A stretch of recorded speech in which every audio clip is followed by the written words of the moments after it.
Yay. That's why we should give up technology. Just do it ourselves.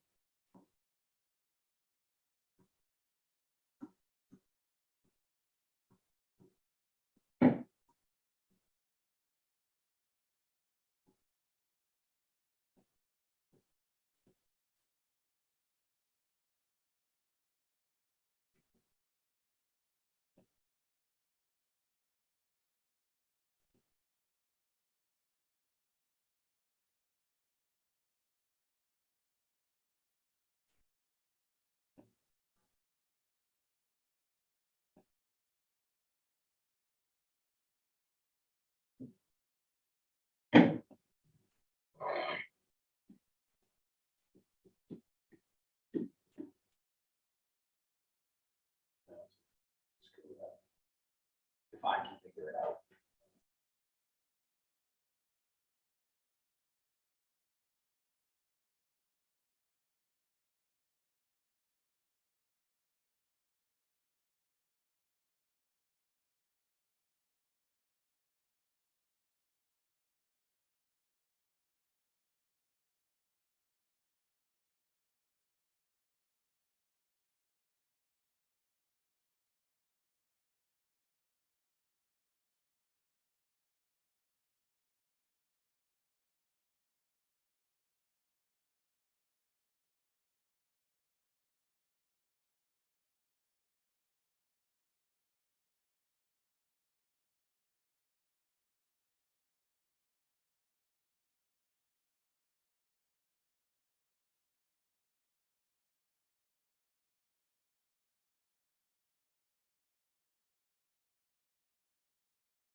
Okay, apologize for the inconvenience. Can everybody hear me?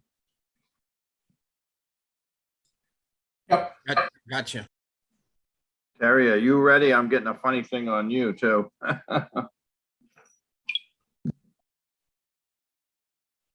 don't know if Terry's there or not. Yeah, the owl was just booting up. Oh, okay. Val was thinking.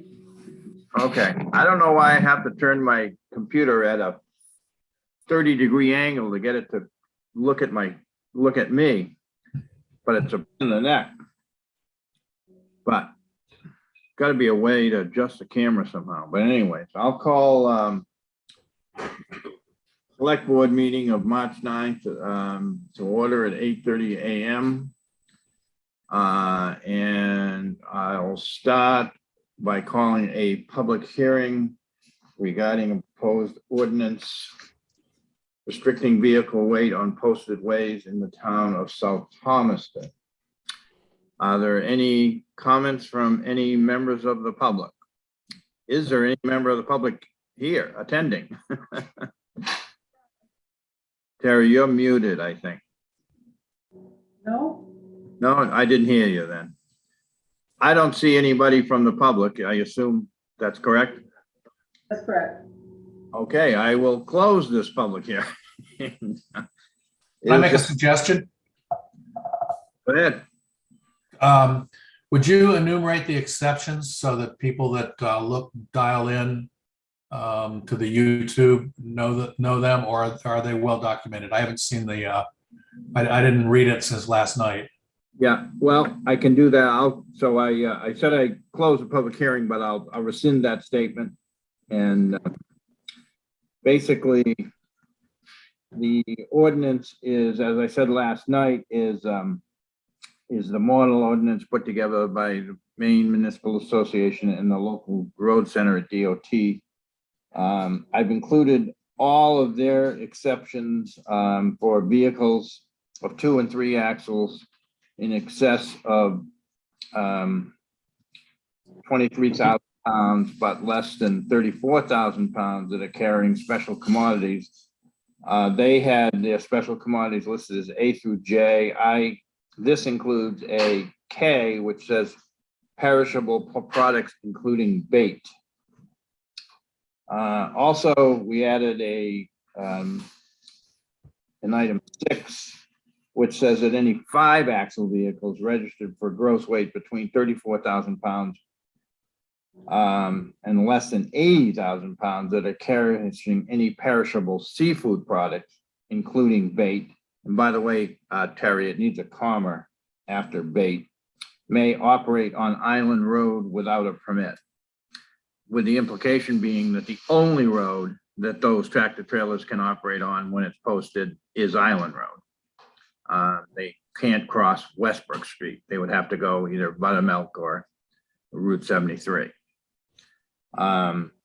Those are, I believe, the only 2 exceptions, other than obviously changing the name to South Thomaston. And again, it really, this ordinance simply parrots our past practice. I'm told that there was an ordinance that was enacted before my time, but no one seems to be able to find it. And again, the suggestion was from the local road center folks that we enact an ordinance that also rescinds and replaces any previously enacted ordinance, just in case it happens to show up a copy of it happens to show up 2 weeks from now or tomorrow or something. So that's it. So, Thanks. yeah. So with that, since there's still nobody from the public, close the public hearing. And this, if it is moved, the selectmen can enact this according to Maine statute. If it is moved and seconded and approved, it would become effective immediately. Is there a motion?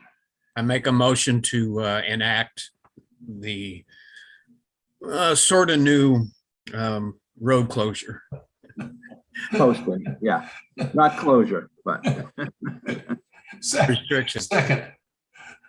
Is there further discussion? That's more than a sort of second. All those in favor of Jeff, Jeff, I. Walter, Aye. and John, aye. Just as a little side note, we did have one complaint about a contractor up on Sawblade Road after the roads were posted. I did call that contractor, spoke to him. He basically indicated to me that he didn't know they were gonna be posted and his equipment got trapped up in there. So he assured me that he would get it out when the road was frozen and that we wouldn't see him again until end of mud season. So I hope that took care of that situation. So anyway, okay, so let's move on to budgets. No, actually, I'm sorry. Let's move on to adjustments to the agenda. Are there any?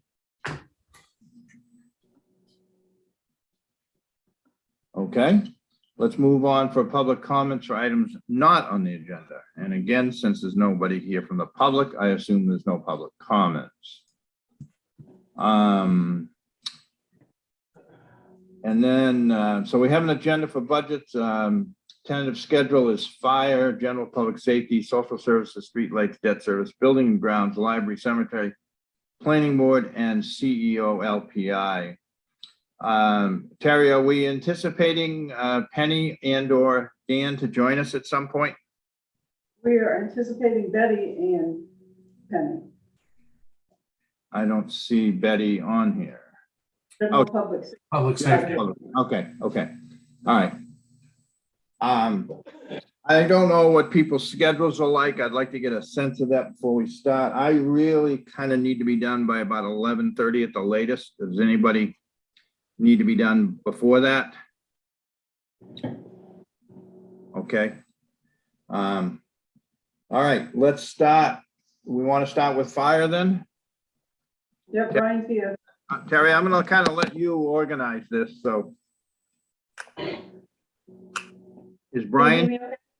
Brian is here. The owl's not, if he talks, maybe the owl will turn towards him. Morning, how are you? Can't hear me. Good. can you? Can I you can hear hear him? you, but I can't see you. I don't know why the owl's not turning. Well, can he, That's- well, that seems like we need a call to, his name. Oh. Gus, or no. Yeah.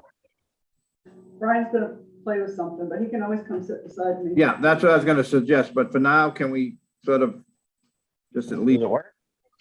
It did a little bit. No, he can come sit beside me. I'm really- All right.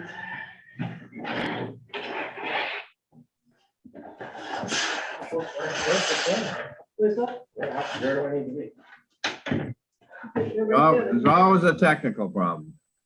It seems that way. I'm surprised. I'll jump right in. So, I haven't participated in these types of meetings before. Generally, my experience has been that we've gone in with department heads and had a general discussion with the budget committee and the select board at the same time. So I assume, and Walter, correct me if I'm wrong, that we simply ask Terry and or the department head to walk us through initially, and then we pepper them with questions. Is that the general format? Yeah, and if we have any go-dos for them, they make any changes before we go to the budget committee. Okay. So when we get at the budget committee, then the idea is that the select board already has its recommendation in place. Is that correct? Or do we kind of, Pretty much. or do we kind of noodle it again with the budget committee? Well, we certainly want to hear their input, and we may make changes then as well. Because by that time, we'll have seen the levy limit, among other things. So we know that first target to shoot at. Okay. So with that, then Brian, why don't you walk us through your budget, hitting the highlights, I guess, of or whatever you want, however you want to do it. I don't know that you need to go line by line by line, but All right, can you hear me? yeah.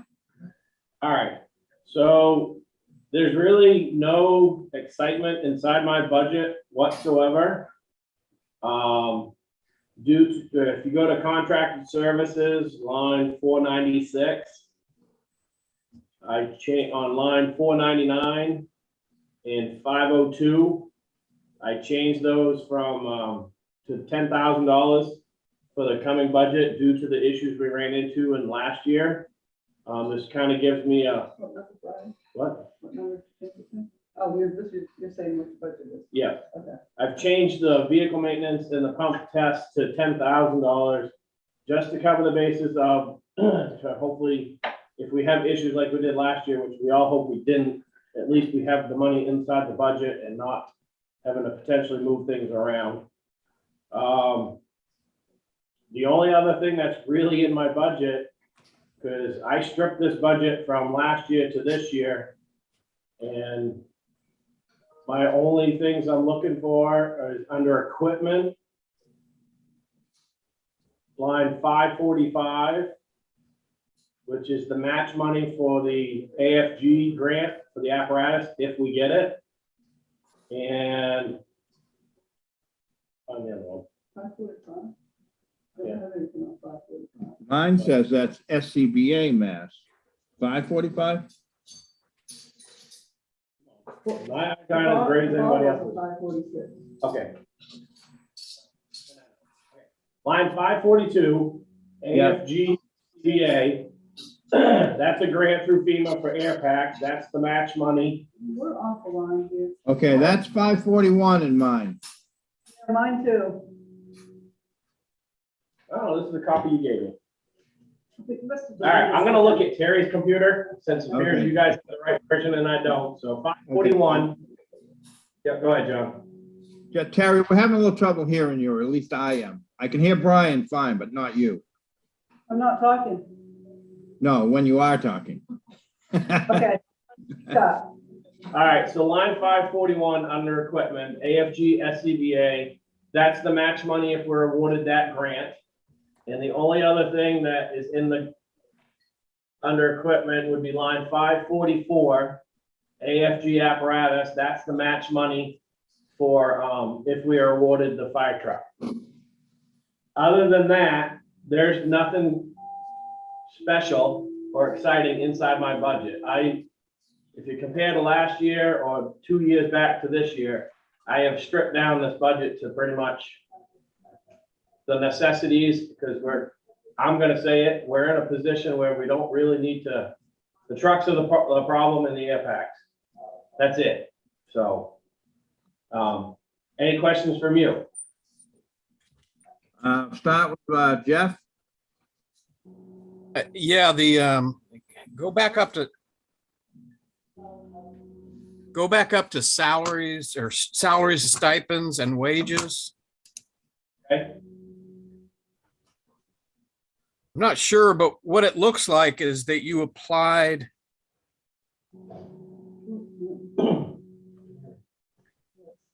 If you look at FY20, salaries and stipends were 12,000 and it's jumped to 17,000 this year. Okay, that's partially because you guys gave us a 5.9% increase. I can't tell you off the top of my head, Jeff, what we were making, what the stipend was, well, it was 6180. For salary and stipends, that's all whatever rate or percentages you guys have been given since then to now, and then you jumped it from the typical 3 to 5.9. Okay.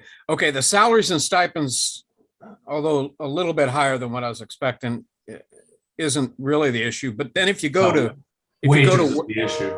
Go ahead, Jeff. wages, it looks like you applied the COLA to the FY town meeting amount as opposed to which is an 18-month, as opposed to 12 months worth of wages.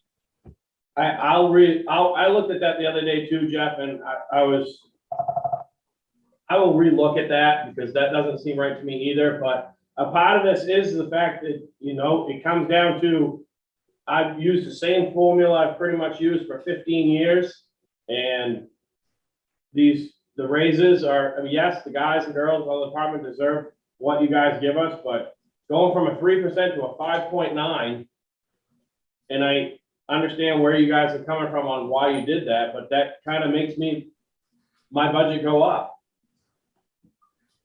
Yeah, but I agree with Jeff. There's something, if you took the FY budget and applied the 3% and then the 5.9%, I don't believe you're anywhere near 40,000. No, if you take the latest 12 months, which Terry put in there, which is January 1 to December 31, divided by the increase in this budget over that amount is 148%. So, and what I would like to see, Brian, is the hours math that's being done here, because I feel totally trapped by this budget, and the ambulance will be almost as bad, in my view, that the entire operation is repetitive year after year after year. But I asked you this question once before, and you gave me an answer that makes total sense. How come all the buildings that catch fire burn down? Well, you told me that's because we're not staffed and we don't respond quickly enough. And that's no fault of anybody in the department. It's the model that we have in place. The model that we have in place is guaranteed not to work very well. And so to me, it's, if the model doesn't change, we're going to be looking at this kind of increase year after year after year with no change in the effectiveness and of what it seems to me a fire department is supposed to do, which is put out fires before they claim lives and claim property. Maybe I'm wrong about that, but so I feel so trapped and frustrated by a structural model that basically falls short of any objective year after year after year, and that we're going to pay for it more year after year after year. So I don't know what to do about it, but the fact is, it doesn't seem that all the people affected by this do not seem to be able to get together to make the appropriate changes. And I despair that those changes are going to come from the bottom up, even though the bottom up is where the expertise lies. So I would like to see what the underlying hours math is that we're paying for with a 48% increase year over year, 12-month period over 12-month period. I can tell you exactly what it is, Walter, because it's the same one I've used. It's 15 firemen times 100 hours times the top hourly rate. Yeah, so the question is that necessary? I can drop, well, now that we have back when I started, it was easy because everyone got paid the same. Now, because of diversity and changes of roles and aspects of that, each fireman or majority of the firemen get paid differently hourly rate. What I can do, instead of using the top hourly rate, I can drop it down to another rate inside the budget to make it look better on paper. But when the top of the top rated hourly wage are the mainly ones that come on fires and go on the calls, that's the hourly wage I'm using. And I'll relook at it and I'll change it whatever I can, but I mean. All right, well, don't change it to make a numbers fit. Change it because you're going to do something different to make it make more sense. The other thing I would add is you have how many firefighters? 18. 18. So a chief, a deputy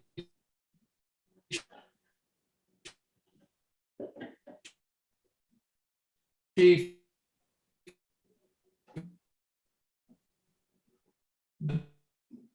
We're losing you, Walter.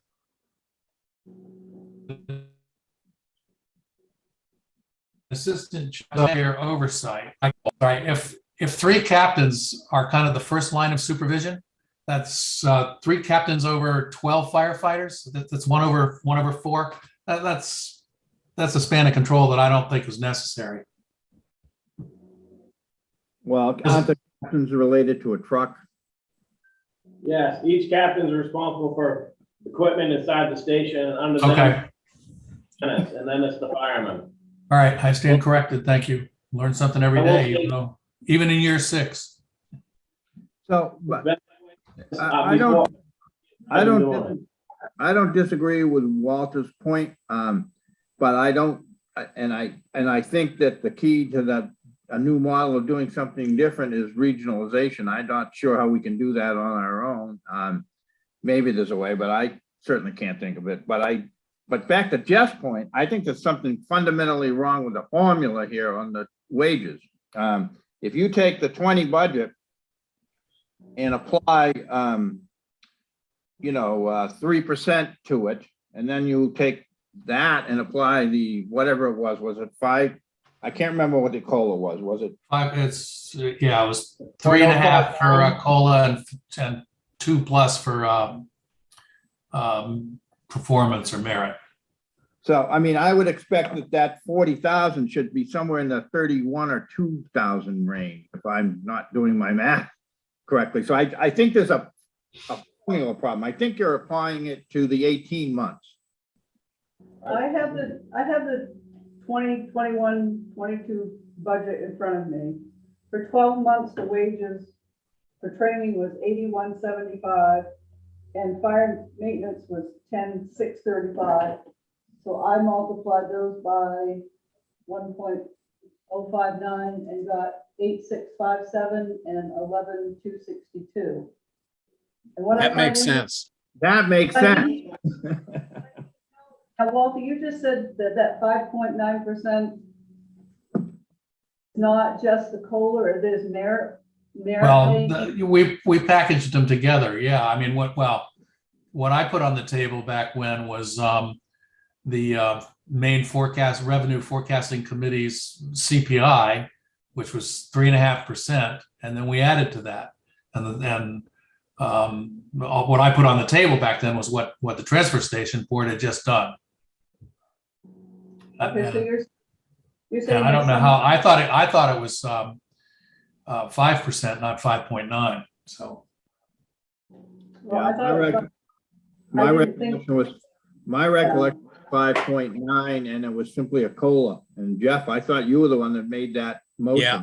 I made the motion, and that was the motion. It was strictly a COLA at 5.9 based on updated information on what the inflation and COLA rates were actual.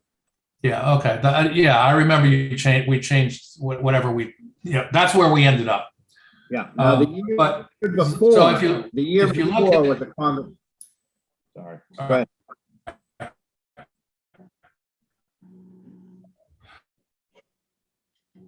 We're losing Lothar, we're losing you. Well, so if you take the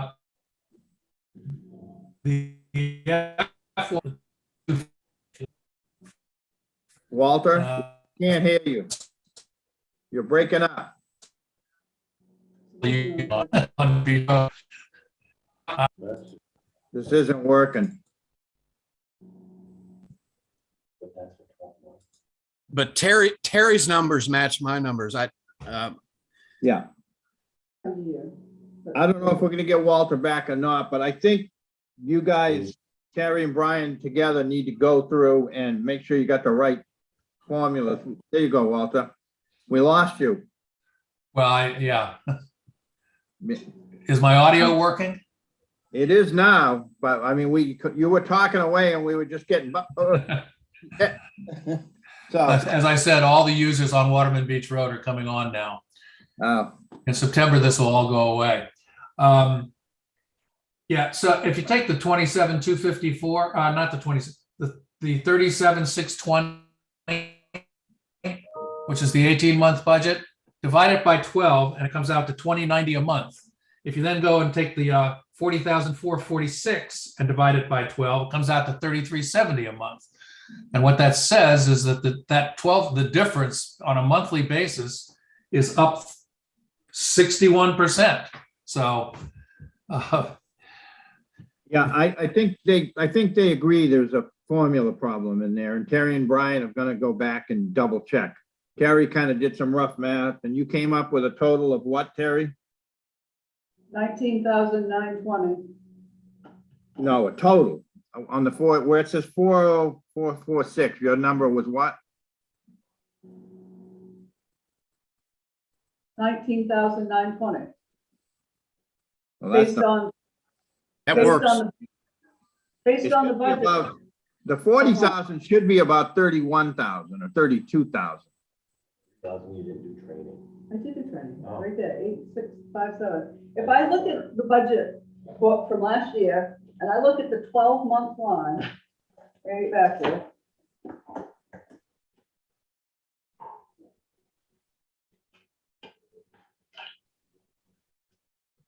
For 12 months, the training budget was 8175. And the fire maintenance budget was 10,635. All right, so what's that total?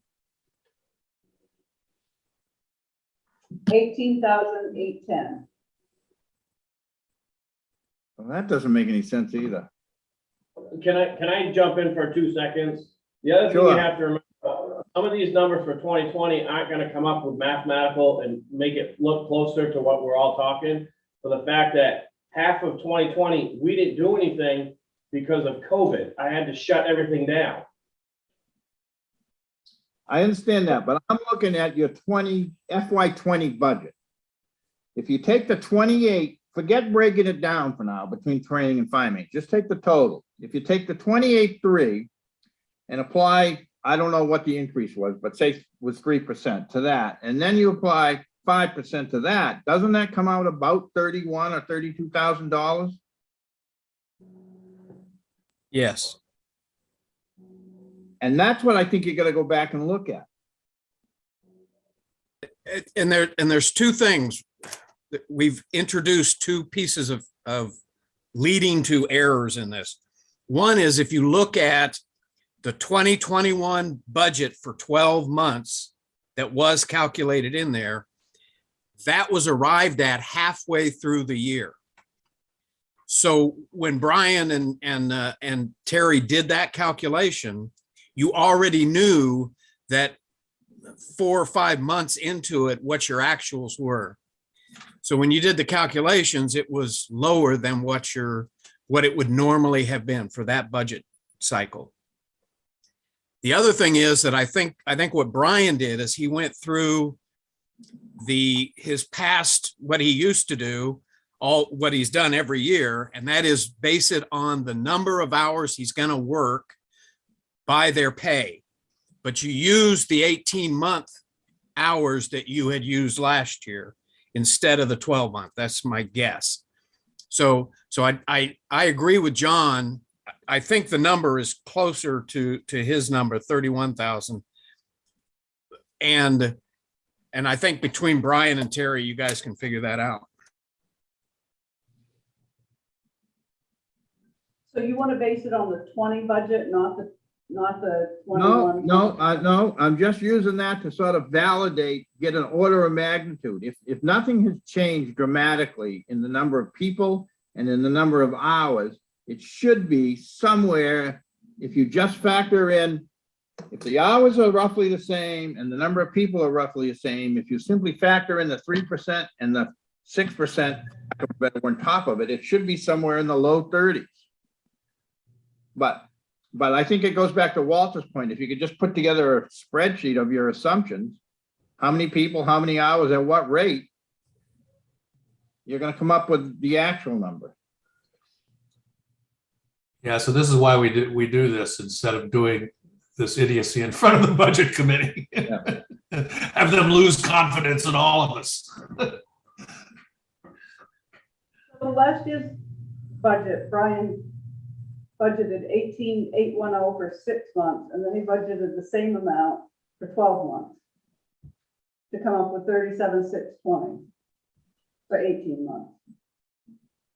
Okay, so take that 37, divide it by 18, multiply it times 12 and add 5% to it, and you're back at around the 31 again.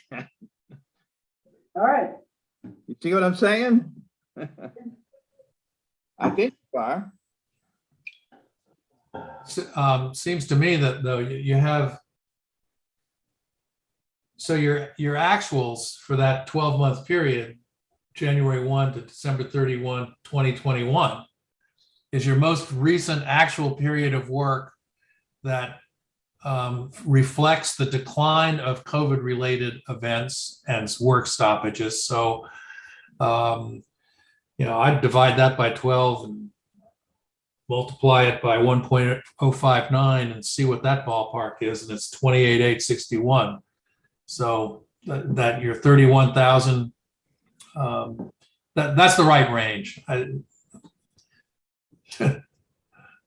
Okay, Go work the numbers, Brian, before we I think we- appear in front of Moira's Inquisition. I think we flogged this to death. I think there's a planning assumption in there that's based on the 18 months, not on the 12 months, and you just need to go back and sort that out. So Terry and Brian, can you just work that out? And Terry, I'd be happy to talk about it with you further, as I'm sure anybody else would if you're okay. Yep, All right.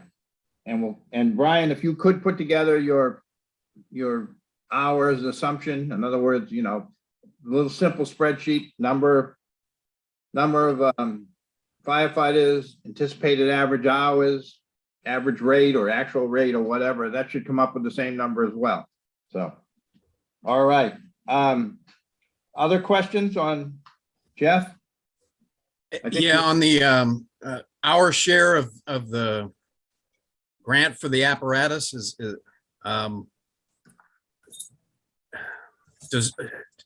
this the right budget to put that in? I guess is the only thing I'm asking.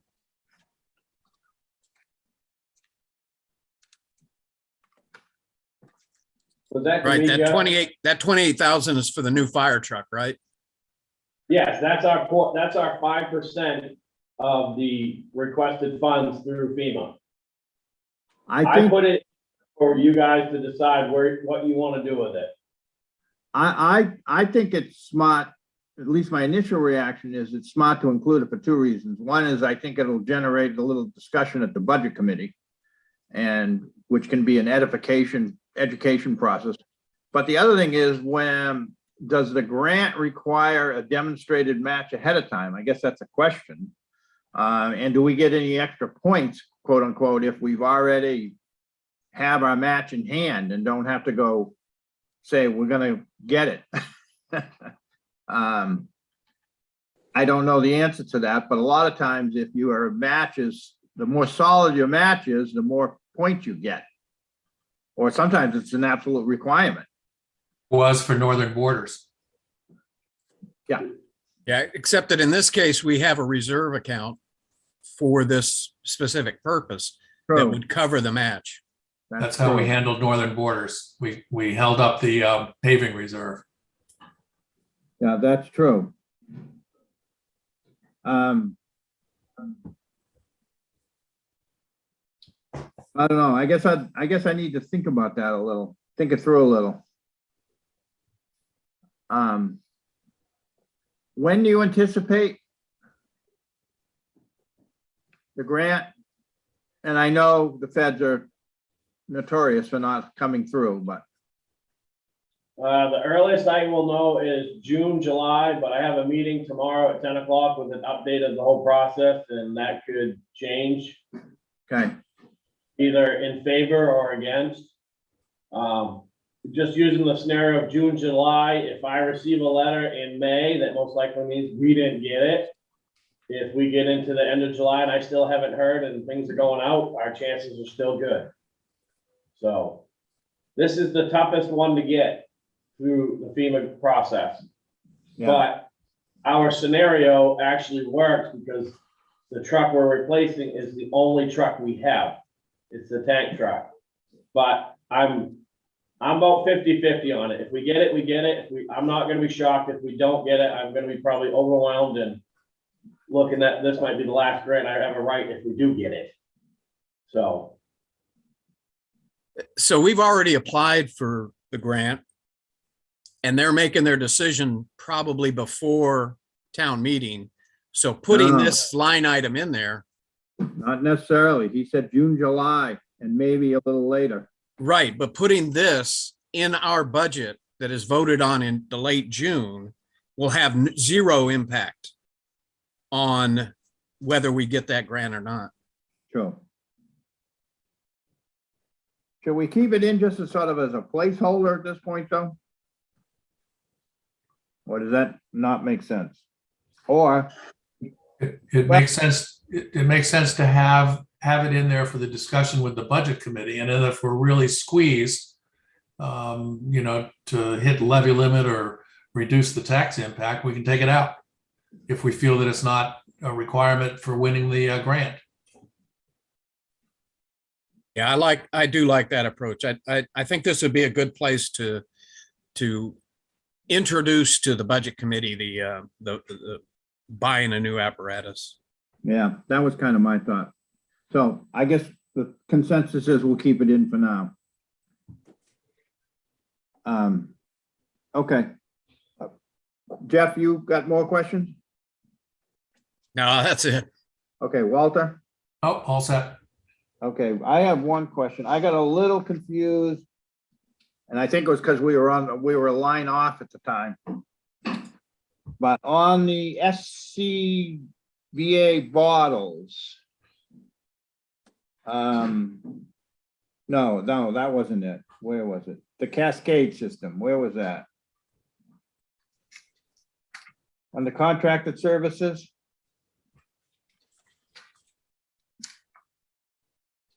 Cascade system. 502. So I'm having a little trouble following my cross lines here, sorry. Okay, so the Cascade system, that's just the maintenance, that $1,000?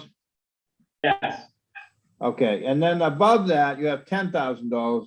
That's pump, test, and maintenance. Is that maintenance for the fire trucks? yes. In the event the pump, we're all doing the pump test, if there's things that need to be fixed, that comes out of that line, the pump test and maintenance on. Okay, so last year, over 18 months, we budgeted 12. In FY20, we budgeted 7. So this is a fairly, well, I guess I'm a little confused because on 498, you have vehicle maintenance and repairs, 10,000, which is up $3,000 from FY20. And then you tell me that pump tests and maintenance. So what's the difference between those two lines, first of all? All right, so line 498, which is vehicle maintenance repairs, that's any state inspection, oil change, transmission flush, greasing of all the apparatus, over any body issues, light bulbs, whatever type of, anything that has nothing to do with the pump on the truck for for service, that's done Okay. yearly. That line also includes maintenance on the boat, the forestry trailer, the UTV, the utility aspects, equipment or vehicle aspects that we have for the department, the overall apparatus umbrella. That takes care of that. Now, line 501, which is pump test maintenance, that is each pump on the fire trucks, out of the 3 we have, they all have to be serviced and tested every year. And that's a chunk of change. And then on top of that, if things break while they're there and it's an easy fix, that's not something that's $30,000 to repair. That's what this line covers, so they can fix it while the truck's there and taken care of. And the increases you're referring to, John, if I can follow Terry's screen good enough, that I believe in the 21-22 budget, the line for pump service was $10,000 and we spent $12,000 because of the issues with the tank truck on the pump part and also the yearly maintenance we do on the third truck. And also back up on the vehicle line, we only budgeted $7,000 for the 21-22, but we spent $18,000 because of the issues with the tank truck. That's why there's a hike in those two numbers. So I went in last year's 2020, I dumped the numbers due to the pressure from the board of the budget committee, not the board, the budget committee, to make things happy for them. And then I didn't want to, I don't want to go that low because the $10,000 has worked for our budget lines. We have not gone over it on a normal routine with everything working. We've always stayed under it by $1,000 to $2,000. it's that blanket that takes care of things, so I'm not having to rob Peter to pay Paul, and these are the two most important lines inside the budget. And if we can't keep our apparatus up and running, then we might as well shut the doors and contract with someone else. Okay, I'm not questioning that. I know you're not. Don't go that way. I'm just trying to understand. So in the 18-month budget, you budgeted a total of $17,000 in those two lines, correct? 10 and 7? Yep, All right, over 18 months. And now over 12 months, you're proposing to budget 20,000. So that is gonna be, and I understand your actuals were higher, but don't we also, not to complicate this, but don't we also have a reserve fund for truck repairs that we can draw on during the course of the year? that, Go ahead. that reserve account is for major, that was set up for miscellaneous repairs or maintenance repairs in the event we blew a pump, which is a $30,000 repair, or if we blew an engine, the actual engine, fire truck. Okay. That's what lines were set up for, because, yeah, I believe Jeff and you, I'm not sure if Walter was on the board at the time, but when the third truck, we blew the pump and it failed, it had to be rebuilt, we had to go to special town meeting. From that point, that's why we put that reserve account in place for the rainy day if it ever happened again. Yeah. As no, you guys can do what you want to do with those numbers, so. All right, well, where I was going with this is it's hard to predict when you're gonna get a major repair, and they don't flow neatly from year to year to year. It's not like your gasoline bill or your oil bill.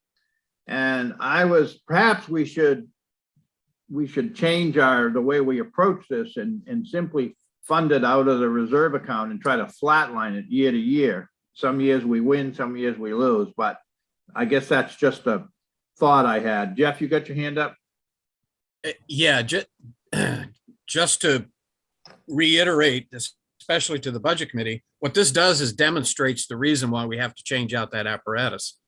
And because we're extending by a year the swap out, we're doing it a year later than we originally planned, and you can anticipate that this would happen. Both of these issues are affected by the apparatus that we're planning to replace. So you can expect the maintenance on that apparatus to be higher. Okay, thank you. So we done here? Do we want to go to your reserve request? You can put it down. What? Hang on a Yeah, second. you can look through. Well, are we done? That was a question. Are we done on this piece? Jeff, Walter? Yep. All right, with the understanding you guys are gonna go back and look at that wage stuff.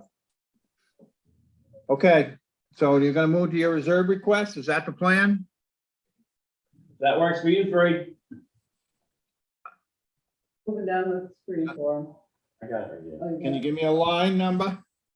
Oh, I don't know about that. Hold on. Yeah, we're getting there. Okay. How about like 1,016 maybe? 1,219 starts with fire pond maintenance.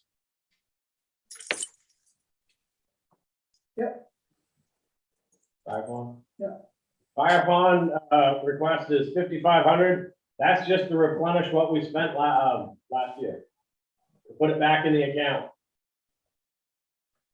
So that, So if that does work out, we haven't put anything in that for a couple of years. Looks that way. And what's the balance on that?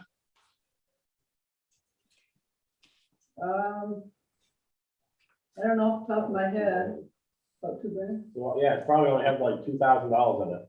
Well, can we have that available for the budget committee meeting? Try to look right now and hopefully not lose everything. Hold on. No, that's all right.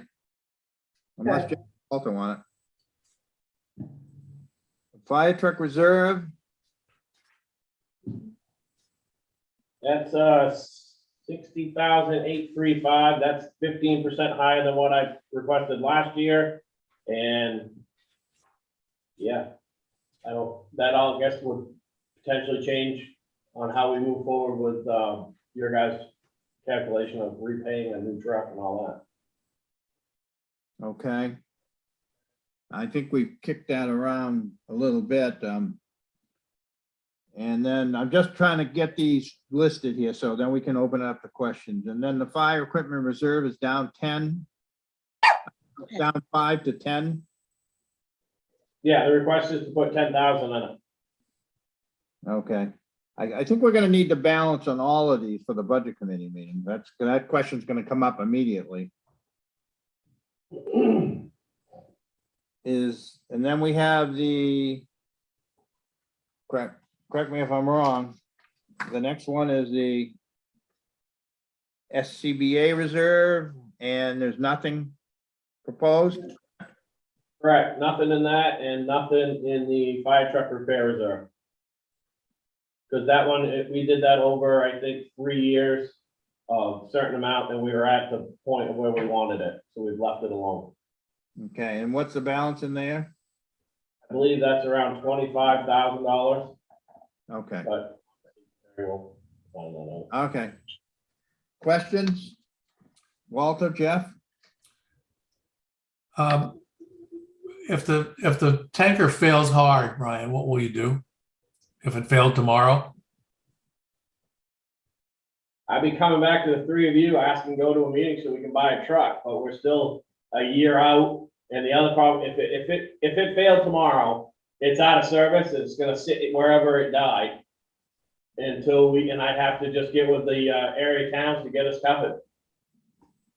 Until then, just like we did with last year when it was out of service for 3 months, I just upped my tanker responses in the event we actually had a structure fire in our town. Is it possible to rent or lease such a? We can lease a tank truck. Yes, that is an option. Renting, we're gonna be worse than what we currently have. If Say that makes again? sense. I didn't hear what you said. If we were to rent a tank truck right now, we are going to get an older, worse conditioned tank truck than what we currently have. But you might get something that runs. Yeah, and it might be from 1976 to 1980, Right. but there are options out there for that. The lease. I'm just talking No, I about over the short term, if you needed something, Yep. a few months or something. Okay, Walter, Jeff, more questions?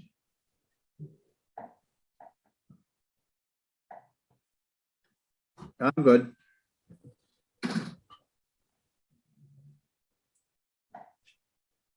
Okay, so just to wrap this up then, Terry, you guys gonna go back and check out your wage formulas on your wage lines and put together a little sheet showing the hours and numbers and rates. And we're good to go.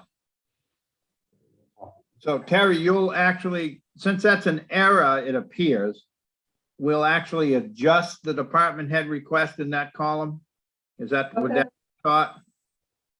Yep, Brian, okay. All right, what's next? Thank you, Brian. Are you done? Apparently, yes, I guess I will be. You guys are limited on time, so I don't want to take up any more of your time. Did you want to talk about something else? Well, I did ask if we could talk about the replacement plan, but that might put you guys short on time for everyone else that's here today and watching or is waiting their turn. Well, let's talk about it briefly for a minute. What did you want to talk about? Well, I sent out a spreadsheet, to the best of my abilities with a quick spreadsheet on what the current replacement plan looks like of years of when trucks are being replaced. The proposed one that was discussed earlier this year to replace what we're talking about. And then I went for a third option, because as much as the movement around the county of fire departments merging together or collaborating with each other more and trying to become one. And Walter, I apologize if I didn't get those words correctly, but this is a topic that I am very much in favor of. For budget aspects, manpower and all that.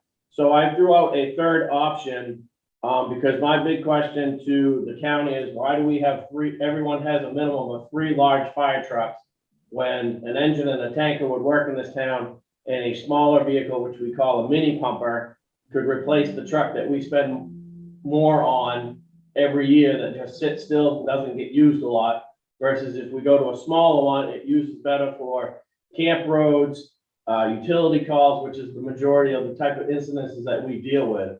So I just wanted to throw out that option that if I can get all the numbers to work, which right now is hard to do with everything going on, is the board opposed to me eliminating 2 large trucks and returning with the tanker and a mini pumper? Just for something for you guys to think about. Obviously I don't need an answer today. Because my other question was in regards to how's this working? So we discussed $850,000 on replacing the 2 trucks. But if we get the grant for $600,000, does that turn around, and I apologize, my math on this isn't probably gonna be right. Does that turn around and reduce the 850 to only 250? And we can discuss. 250 plus the 28,000. Right, yes, thank you, Walter. So I'm trying to look to the future. I'm pushing the collaboration on the chief side of it to the other chiefs. I've had a lengthy discussion with the president of the Chiefs Association that the county chiefs need to get off their butts and start moving in the right direction, or we just need to throw our hands up and let the boards of every town tell us fire chiefs what we're going to do in the aspects of merging. And backtracking, I believe Walter was on the board, but John and Jeff, you weren't, or Walter and I, we've had a discussion about merging with Owl's Head, and we talked about sitting down with them and trying to consolidate funds between the 2 towns to type of share and help each other out. I am more than willing to do that, but that discussion didn't go into nothing towards Walter, because there's more people probably involved. But I'm more than willing to sit down with any town and the board and see what we can do to help each other out. And there's really so far on, and I'm just saying this broadly, but there's real no savings to collaborating with fire departments, or if we go to a county service, because expenses are gonna go right back in it. Wages is gonna be one of the biggest headaches, on top of just broad looking at this. You're still gonna have 17 fire stations standing and being utilized. The only way, in our opinion, is to save money is you have to close fire stations. And our town's really going to do that. Just saying, I'm open, Walter and John and Jeff, you've been around 15 years or more knowing me. I'm open to any discussion and see how we can make this work so it benefits everybody. I'm not stuck in the mud and saying this is the way it's gonna be and that's that. That's not the way it is. And I'm trying to do my job as the chief the best I can, dealing with everyone's opinions and options and this and that. And I'll do what I can do to make this better for everybody, but this is a big discussion that's potentially gonna take a while to get figured out until some town or towns say, no, you're doing it and you're doing it now. So thank you for my 2 seconds. No, that's great. And I'm open to listen to any proposal or option. And I certainly like the idea. I mean, I think, correct me if I'm wrong, Brian, but the role of the fire department has changed dramatically over the years. And like you say now, a lot of it now is related to auto accidents, assisting ambulance calls, more as opposed to the old sort of thought that, you know, you're out saving houses from burning. It's more of a life safety issue, particularly with part-time departments. So I like your idea of the mini, and I like all of those ideas, but the trouble is, it seems as though whenever the select board tries to move something, we get pushback from not you, but your county colleagues. And nobody seems to be able to get off the dime. But anyway, Jeff? Yeah, without beating this dead horse and repeating things we've said before, regionalization is not keeping each of the fire departments in each of our towns. It is wiping the slate clean, figuring out the best place to put fire departments and apparatus and manpower, regardless of town lines. That's the only way it'll give you cost savings, change response times, decrease manpower, decrease equipment. If you try to regionalize with the existing buildings and apparatus and silos, you end up, in many cases, you're going to end up costing more. So, and I don't think we can do this. A few months ago, I voiced this exact opinion at the county commissioner's office, and I was lambasted by everybody. So it truly is going to take something more than the town, more than the towns. It's got to come from above, and it has to come from below, where the fire chiefs say this is no longer working. We need to change the entire scope of it. It is not a short-term solution. It is a definite long-term solution. It's going to be 20 or 30 years to once you start it to get there.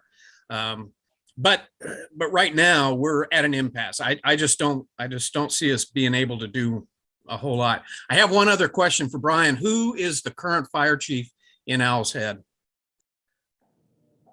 Last I knew, it is Frank Ross, but I understanding that, I don't know when their town meeting is. It could be changing, it might not, I don't know, but I haven't heard or seen from him in a long time. I did actually get an email today from him, but yeah, my understanding, it is Frank Ross. And Brian, you know why I asked that question, right? Yeah, he still is. And I certainly agree with everything that Jeff says. He puts it on the table very, very well. One thing, John, I would suggest you consider is a conversation on this subject with Gordon Page while he's still the chair of the select board in Owl's Head, because that might start some movement in the right direction. Okay. And Brian, you mentioned you threw up about 8 balls there, or at least 6. One of which would be an extreme wipe the slate clean regionalization, but you also talked about modifying your truck plan, so to speak. And I would encourage you to kind of flesh that out a little bit. I mean, I'd be very interested in understanding your thoughts around the mini tanker and can you hear me? Yeah, I'm listening. I understand what you're asking for, and I can do that more on a spreadsheet aspect, or when there's a little bit more time to actually discuss this topic. But I'll just end it on my side, unless you guys have more questions. If anyone is familiar with the FDNY and how New York is set up with the bureaus, the 5 different bureaus, now imagine that in Knox County, because that is one thing that has been suggested of how to divide up the county, is to put, just an example, Owl's Head, South Thomaston, St. George is a district. Rockport, Camden, Union, Hope, and Lincolnville are another. It's just dividing the lines up, and then there would be district chiefs that would cover those general areas and be responsible for those areas. There would still be a so-called chief, county chief, that would be the number one that would do what I'm doing. I'd be more of a district battalion type chief. Those are kind of the things that we've briefly discussed in our chiefs meetings of how to go about this, and it would consolidate or move around apparatus. So one of our trucks might end up getting put up in Hope, just for an example, because it's needed more there than it is down here. That type of aspects, because as we all know, all the fire departments in this county are apparatus heavy. So Those are Okay, the things rattling around, I mean, and I'm trying to push it as much as I can. I have a chiefs meeting next Wednesday night that I believe this is back on the table, because it's time to start discussing it versus sitting around and waiting. And this is kind of separate, just for clarification. Within reason, this is a different topic than what Rockland Fire and EMS, Rockport Fire, and Camden Fire are all working on with the EMS coverage. It goes with it, but it doesn't, if that makes sense. So. Yeah. Thank you for your time. okay.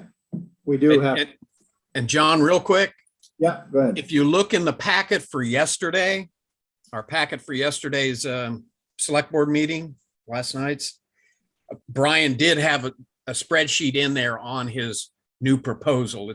He needs to flesh it out a little bit more, but it does talk to, it introduces his suggestion. Yeah, I saw that. I just didn't, it wasn't quite enough detail for me to quite grasp what, and I'll admit I didn't study it perhaps as in detail as I did, but it intrigued me. But I didn't quite, it didn't carry it far enough to how that would work. But Ryan, one last comment.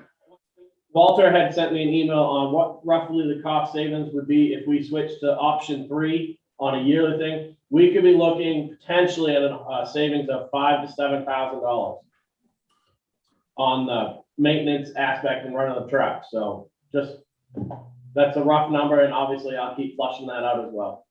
Okay, thank you. Thank you. All right, thanks for your time, and you guys are gonna get back to us on the, okay, the wage and formula there. All right, Terry, general public safety, do you want to start us on this, where we're at? Line,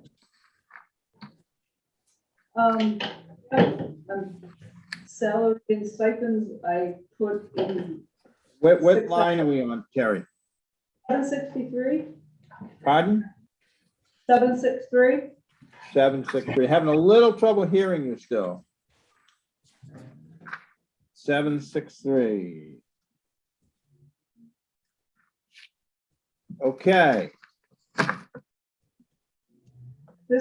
This number includes the stipend amount that Betty requested.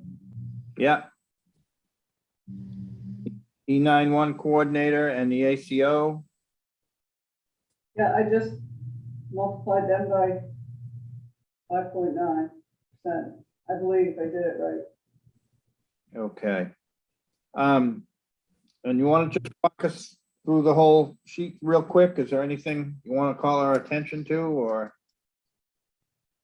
I don't think there's really anything special in there. I got the dispatching fee from the draft Knox County budget. The animal control boarding, I got that from the letter they sent, and Betty put in the emergency alert system for $250 down on line 779. Okay, Don't 7. think big change in this particular budget. Okay, why don't we go back up and talk about the salaries and wages then? Let's start with, well, first of all, Betty, are you here? You are. Anything you want to add on, in particular, on your slice of this general public safety budget? I'm assuming that you all got my email that I sent out Which- regarding my stipend increase. I've gotten 2 or 3. Has there been one? I got one maybe a week ago. Is that the latest? Yes, yes. And when we send out emails, it would really be appreciated if you all would just grunt so that we know that you received them. Because half the time we don't know, and so we're operating at a loss. Boy, that's a Go full-time. ahead.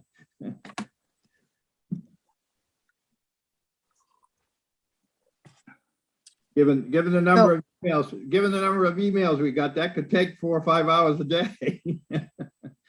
But Keeps anyway, you healthy. go ahead. So,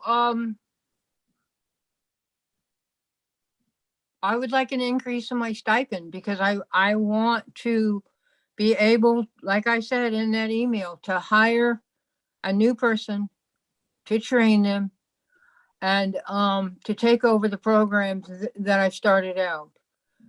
The last couple of years, I got to be truthful, it has been brutal. And performing all of my functions, plus the public health officer's functions, I need some help. And I'm, like I said in that email, I'm not a kid anymore. And it's time to get some fresh blood in here. And the scope of the EMA department has expanded to a point where it's a lot of work. And I have to admit it, I did it myself because I have expanded it hugely. But I don't want that all the work that I put in the last almost 7 years now to go to waste. And in order for that to happen, a person needs to come in and be trained. And I think one of the biggest problems of all of the EMA directors in the county is that they have not had hands-on emergency disaster experience. And I think it's a huge detriment because and no fault to their own, they just don't know what emergency management requires in order to protect the towns and get them ready for a major disaster. These storms are becoming more frequent. They're becoming more severe. And I feel very fortunate that I had the time to put the programs and protocols in effect over the past 6 years and get ready, because I think our time is for having a major storm and emergency disaster. I think we're getting closer and closer. And to deny that as a reality is a grave error.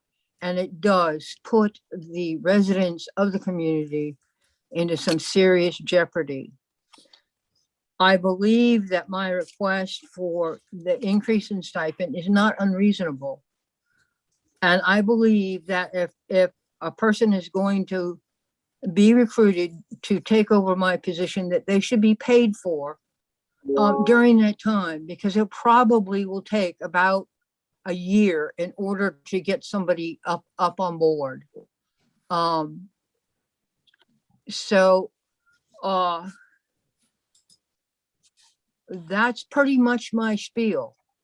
Okay, I don't see a second. Seriously, position. Oh, go ahead. go ahead. I thought you were done. I thought you said. Hold on 1 second. My internet, hold on. My internet, we're having trouble with it. So it may like completely die. So if that happens, we'll go to plan B. So sorry, go ahead. I interrupted you. Yeah, no, well, you talked about a second position and I don't see a second position in here. Were you talking about like having an assistant for a time, an overlap, or? I guess I'm a little confused. Yes, definitely. I would stay on and train this person and make absolutely 100% sure that they're up to par to take over for me eventually. A year, or maybe depending upon the situation, I may stay on and keep a deputy, because it has become a 2-person job. And the way the geographical layout of this town is, there's basically 3 areas, and that's a huge geographical area to cover. You've got the 131 corridor, you've got the Spruce Head Island corridor, and you've got the gig corridor. So that's a lot of geography to cover. So it has become a 2-person job. I cannot tell you the amount of hours that have been spent managing the COVID response. plus doing all the prep work for emergency management. So I don't need to go ahead and preach. I think that you got the gist of it. My question is much Go more ahead. simple and my question is much more simple and technical. I don't see a second position in the budget request. Are you talking about adding a second position, or are you talking about splitting that 5,000 between two people? I'm just trying to understand the, Yes, yes. forget the I'm talking about split. Go ahead. I'm talking about, it's cutting out a little bit. I'm talking about splitting that stipend request between two Okay. people. Okay. So, all right, thanks, that helps. And so Jeff, Walter, questions, comments? Yeah, that is a horse of a complete different color than what my understanding was up to this point. Yeah, mine too.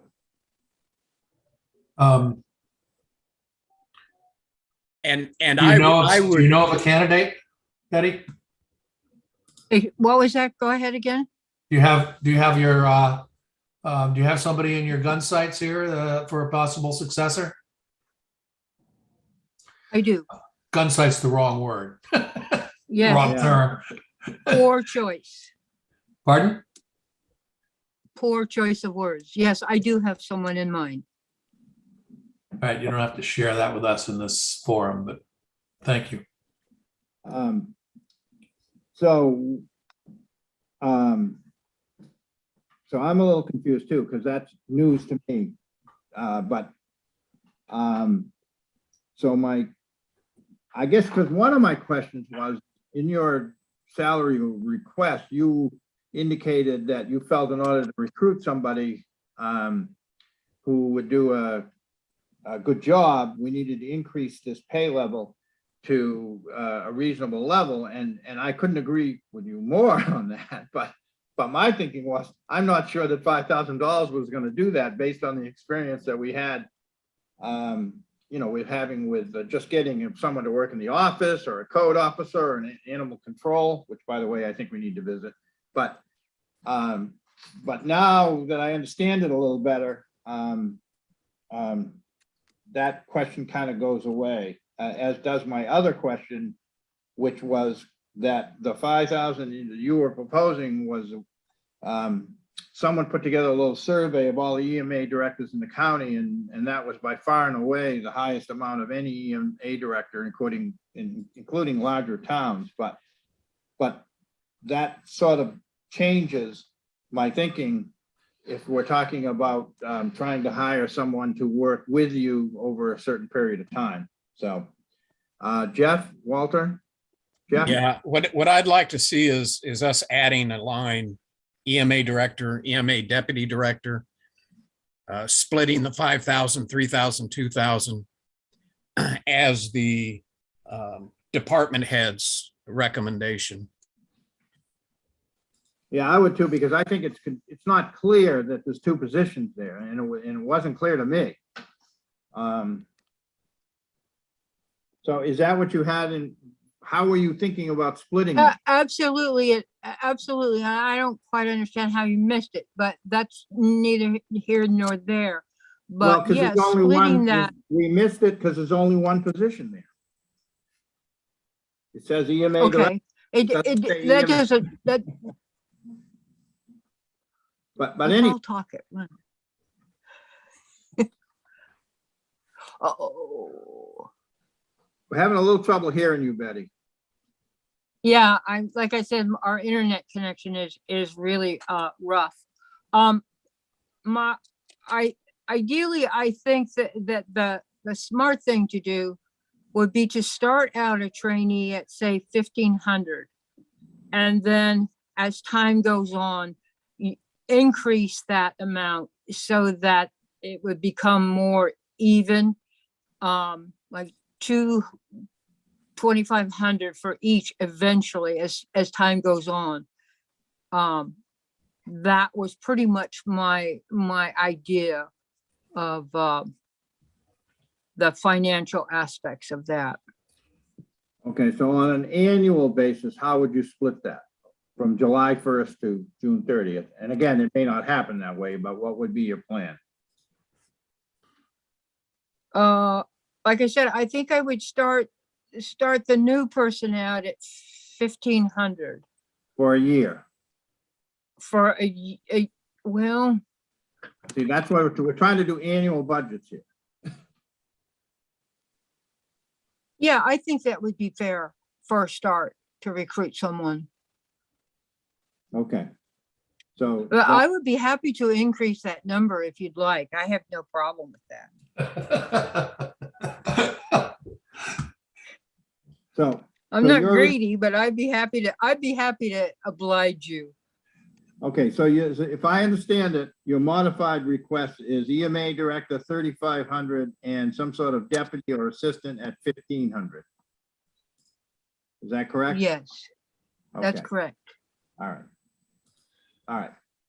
And then, do we want more discussion on this line? I'd like to talk about the ACO, but I don't want to jump ahead of that. Can we talk about the emergency alert system line? Uh, I would be, can we work through the salaries first? Is that all No right? problem, no problem.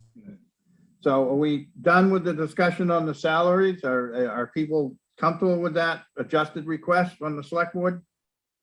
Yes, Okay, wait, so, all right, go ahead. there's one more thing, and I really didn't know how or where to put this. Are we talking about salaries now? Yes, we're talking about salaries. Okay, And I believe that it's difficult to get anybody to do anything for any reason whatsoever. And it understandably, because there's a whole bunch of problems in everybody's lives. But I believe that we need to provide a stipend to the public health officer. Because I believe that we need a public health officer that has some kind of medical knowledge. The fact that I had to basically do that job too, was just insane.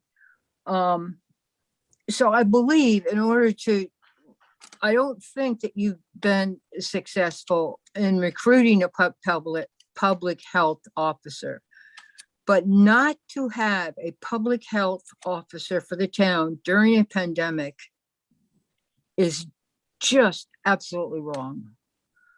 But to to clarify so that, many things. we do have a public health officer. we don't A have a, functioning public health Right. officer. right.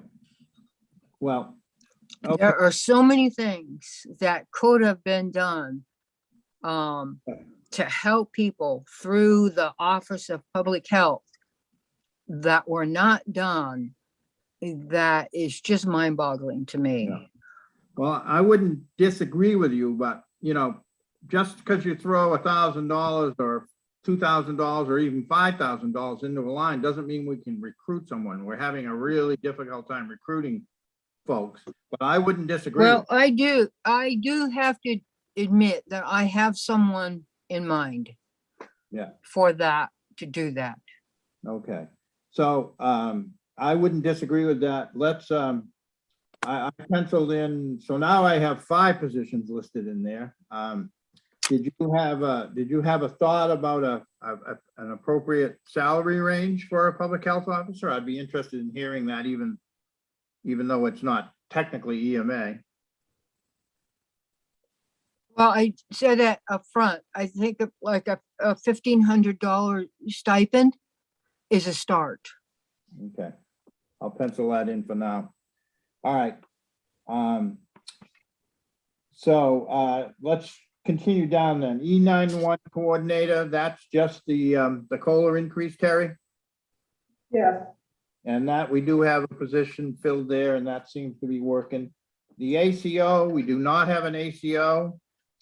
no, And I think that salary is abysmally low, and I'm not sure that increasing it is gonna help us, even if we increased it to a couple of grand, is gonna help us recruit someone, but it wouldn't hurt. And then Betty just mentioned the public health officer, so discussion, I think the first two, the EMA director and the deputy director, we're good at, under the select board at 3,500 and 1,500. Is that my sense, Jeff, Walter? Yeah, I think for the budget though, if there's a potential for increase, I'm more comfortable with 3,000, 2,000 than I am with 35 and 15. So Betty's recommendation is 3,515. I am not comfortable with that. I don't believe that someone that's With what? coming in Wait, to be wait. When you say that, you're not comfortable with what? with someone who's just coming in, I think that they should be paid a relatively low amount, and then as time goes on, increase that. Okay, so you'd like to keep it for your request at 3,515. And she can keep that under the department heads. My thinking on this is you don't have to pay them what the budgeted amount is. You can start them at 1,500. 6 months later, you can make them 2,500, which is what you had indicated before. And that comes out to average 2,000. Okay, so Jeff, Betty is requesting modified 3,515. Jeff is proposing that on the select board column, we put 3,200. Walter, your thoughts on that? Sounds reasonable. Switch. What Jeff has proposed, what he said. I support that as well. So on the select board column, not Betty's column, but the select board column, we're going to pencil in 3,000 and 2,000, correct? All right, E91 coordinator. We good there? Hello? Yeah, I'm good with that one. Okay, ACO. I'd like to propose doing away with the wages personally, or I'd like to propose putting this into one or the other. I don't like this. You get a stipend and you also get wages.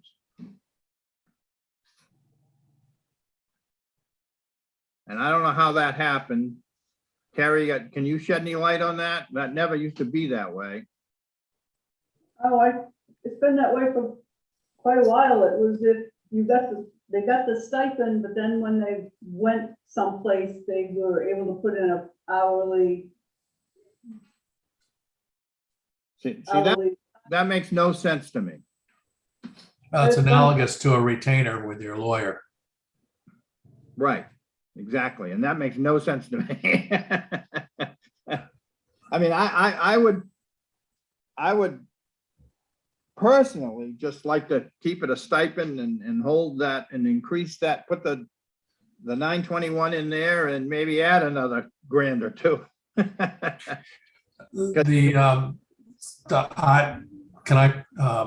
Seems to me that I would advocate doing the opposite, because the question with all these kinds of things is, and Betty, what if she kept track of her time? and then wanted to charge us at whatever her professional once upon a time hourly rate was. Same thing with the ACO. I think, hourly shows us what the numbers end up being in terms of hours worked, which gives us a better handle on what the rate of pay should be. Yeah, I just think the trouble with that is that if you're going to commit, I think it's nice to have the expectation that you're going to earn a certain stipend. And I do think that all of these positions are exempt from the Fair Labor Standards Act. We certainly don't control the hours. The hours are set by circumstances. We don't direct them, to be here or there or whatever. So I think that it could be a salary, which in effect a stipend is. So I hear you, Walter, but I just think that if that's, okay, what's the rate per pay, Terry, on the hourly?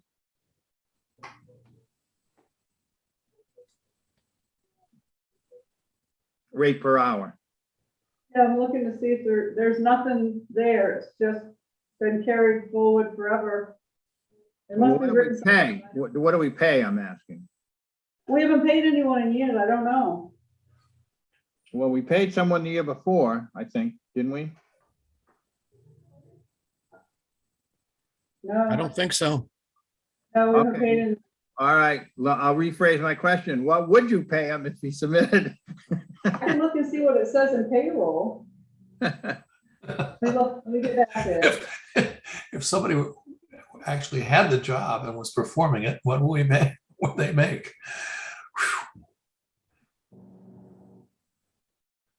Well, I'm gonna suggest, and Walter and Jeff, you guys can shoot me down, but I'm gonna suggest that we budget a $3,000 stipend and take the 921 out and include that as part of the 3,000. What was your number, John? I'm gonna suggest that we up the ACO stipend to 3,000 under the, I guess, the department heads, because we're the department head here, because there's nobody else. But I don't want to complicate it with that. And take the 920, zero the 921 out. Walter, Jeff, if you guys want to go the opposite way. Now let's see how that goes for a year. Yeah, I can support Job that. one is find somebody. Because then I think at least we can say, look, we're looking for an ACO as an annual stipend of 3,000. You can have a guarantee of $3,000 if you complete the year. Maybe we can recruit somebody with something a little more attractive. I doubt it, because I don't think $3,000 is going to move people, but just like I don't. Pay. And I don't think you're gonna find anyone, but I did I don't look and see what William Demons' hourly rate was, because there was a line there in case he put time in, and it was $15.16. Okay, so are we good with my suggestion then for a year? Okay, I often like your ideas, John. okay. All right, public health officer. My first question is this the appropriate place to put it? If we decide to put something.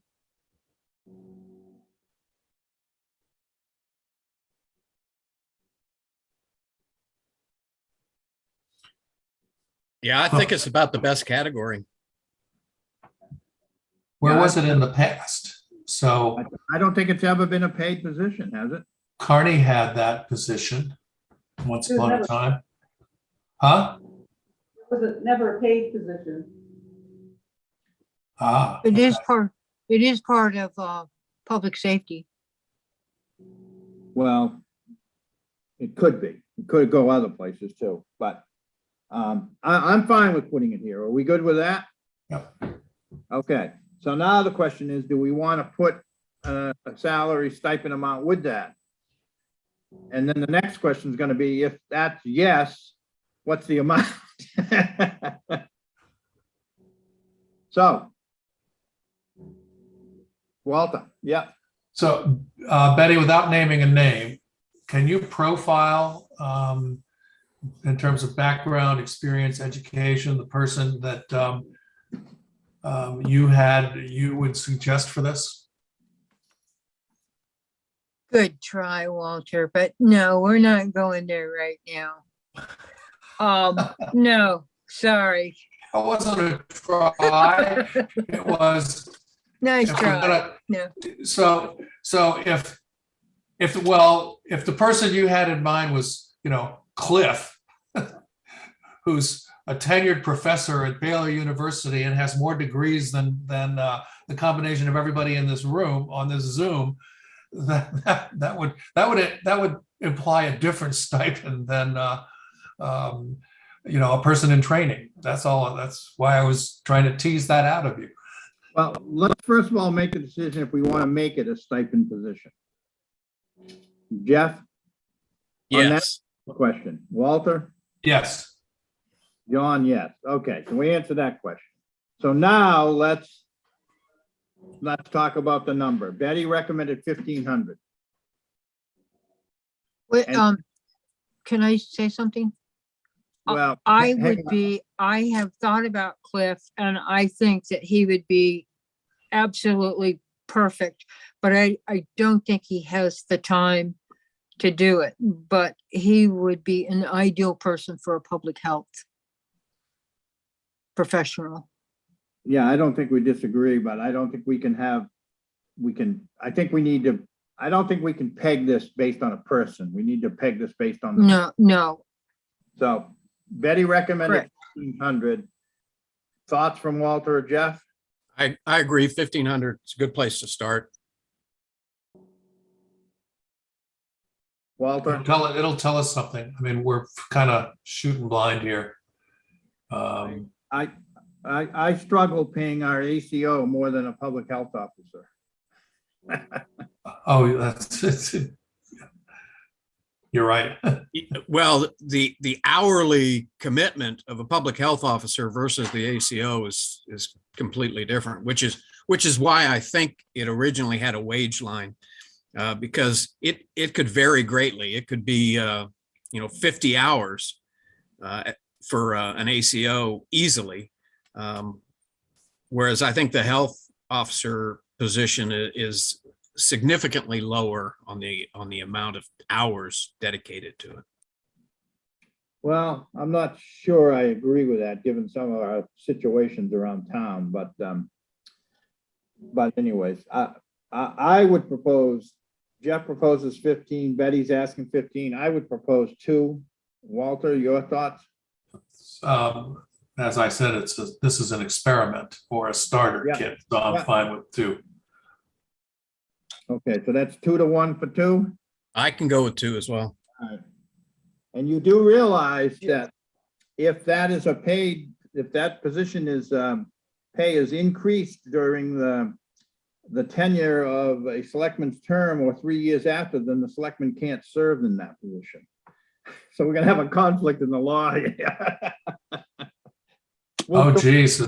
At some point, we're going to have 2 former select persons that have done that job. I mean, yeah, we wouldn't want to rule you and I out, John, you and me out, John. Oh, I'm eminently not qualified for that, so. Okay, so we zeroed out the next line. Medicaid unemployment, Terry, you'll take care of that. Dispatching is what it is. Animal control, boarding, we're good there.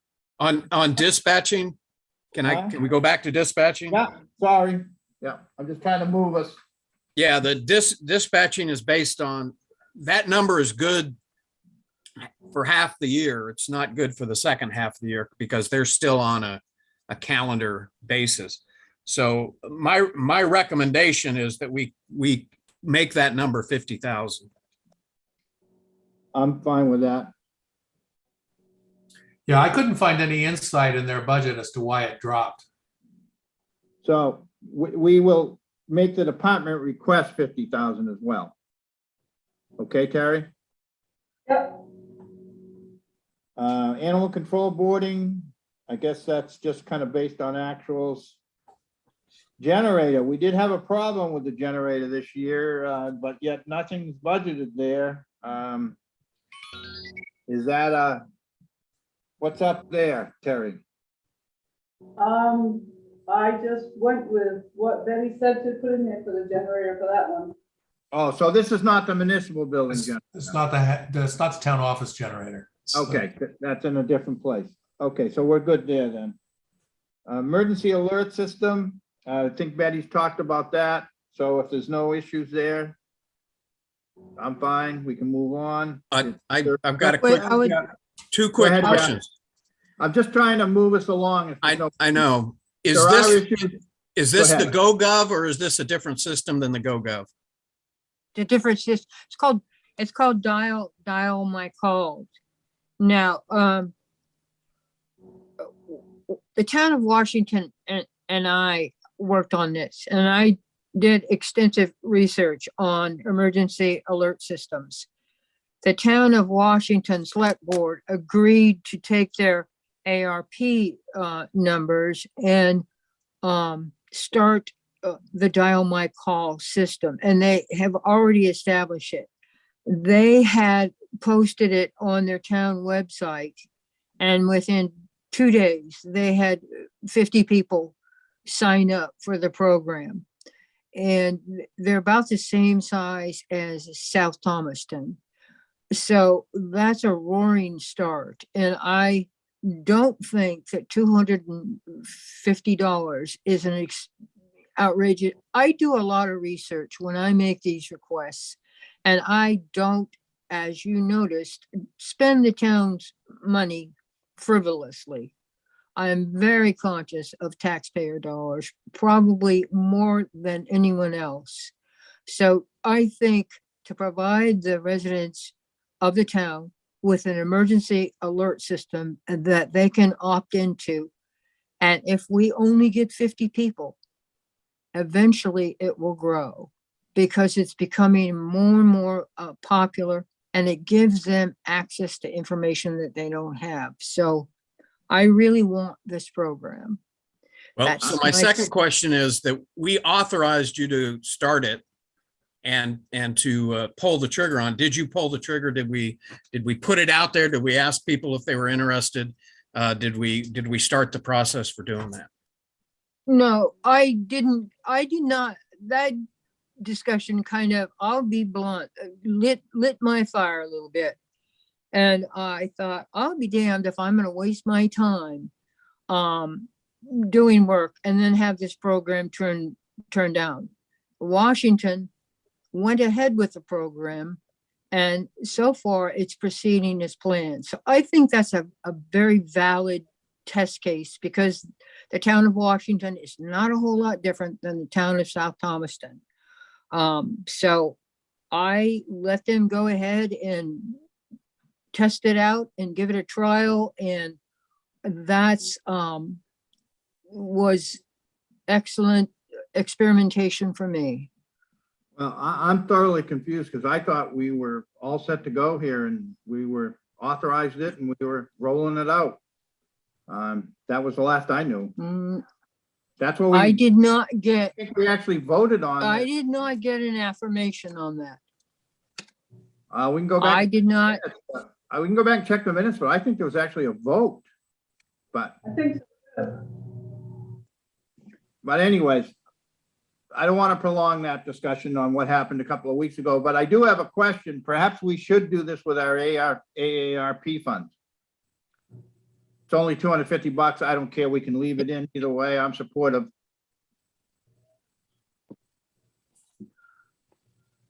Yeah, I think we should do it with AARP. Okay, so we can zero that It's up. an excellent use. Yeah. It's an excellent use of those funds. Yeah, we can zero it out in the budget and fund it with the AIRP funds. But leave it on the department Thank you. request so we can talk about it.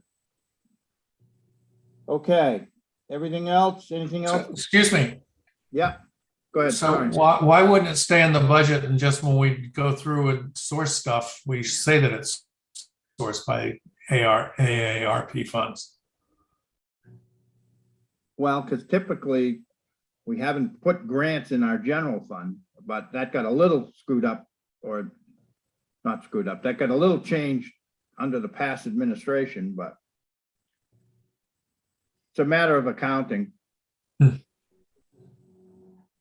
I guess we've held the ARP funds. Well, we didn't with the, we can do that. Well, that's right. We treated them under Article 31 or whatever it is. Well, The county did it differently. Remember how Yeah. how they got tied in knots with, it has to go through the budget process. So never mind. I like your idea. Okay, well, we did do the axiom in our, well, no, that wasn't in the budget. That was a town meeting vote. Right, yeah. Okay. Anything else on any of this? We good? Okay, let's move on to Penny.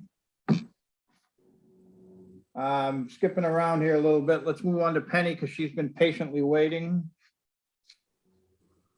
I've been packing. Okay. But What I'm ready. what line are we on? Terry? 1090, Can't hear. 1090, 1090, 1090.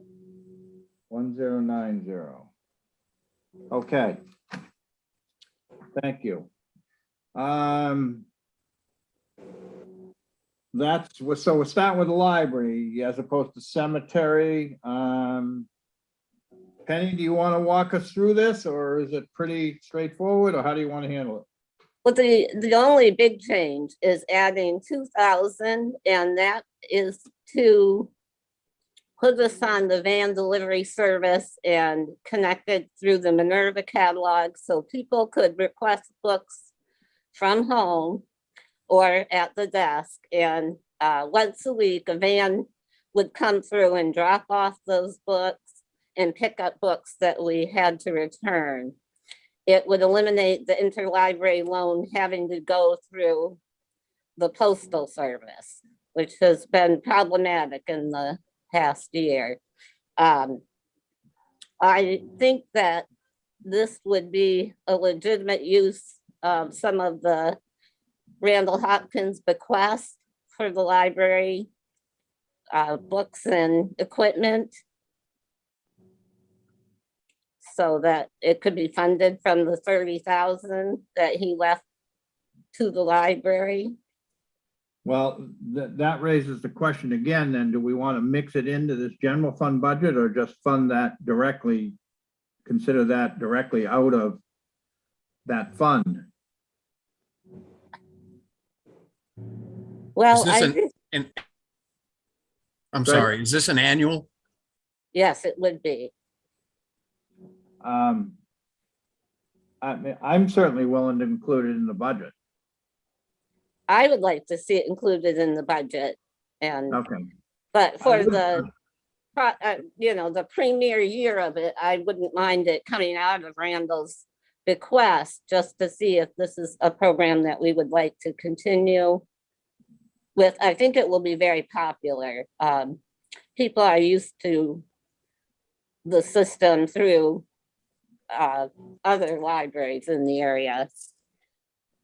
And Well, I just, again, though, I think if we're gonna fund it under the Hopkins request, it shouldn't be in here. But if it's gonna be annual, I mean, we could do that. But can we at least put a name on it, Terry, in the account line? That's what my hand's up for. I don't know what it's called. Penny just said put $2,000 on the contracted services, and I'll talk to the board about it.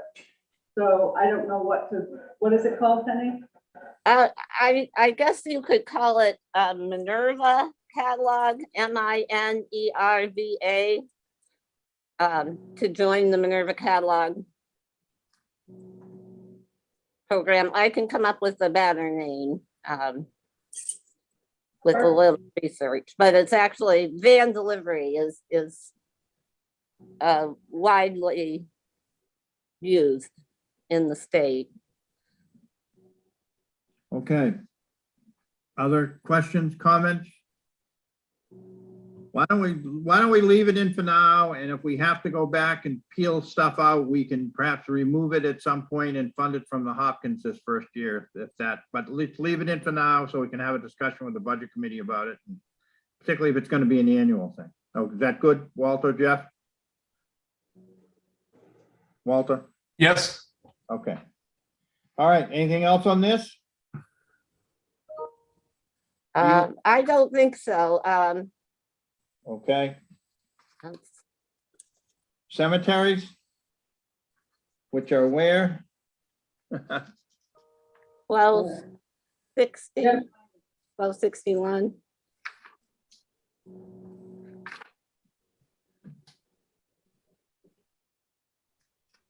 $12.61, sorry.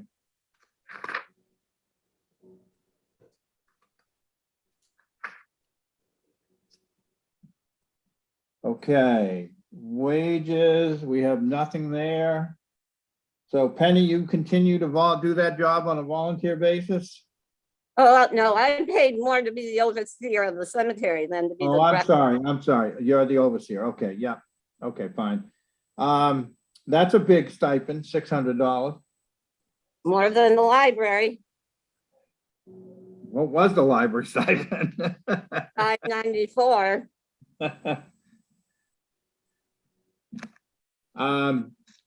I hate to do this, but should we have a discussion about the library stipend? Yes, and also, is there a Penny hasn't successor in the pipeline somewhere? What? I'm just gonna get a little trouble hearing you, breaking up. Yeah, yes, I think that stipend should be discussed, and also, does Penny have a successor in mind someday? A specific person in mind? Well, yeah, I'd ask you the same question I asked Yes. Betty, and you don't have to answer it right now. And that what's the profile of possible next library directors? Well, I can think of several that might step up. We've looked at this as a voluntary position, much as select board or cemetery overseer. I believe the stipend was started to provide workman's comp to the director, I think that's true. which isn't a bad idea with the amount of books I'm moving, but so this isn't a full-time position with benefits. I'm fine with the stipend. A successor, I think would be, that remains to be seen. I don't think for the next 5 to 10 years that we need to worry about this unless I get hit by the proverbial truck. But I think Okay. there'll be people that would step forward and do what I do at the same money. Okay, I know that you didn't request anything, and I know you're trying to keep this budget down. I just wanted to sort of hear that out of your mouth. I certainly would be more than willing to put more money, recommend more money for a stipend, but my sense is, Penny, that you would oppose that.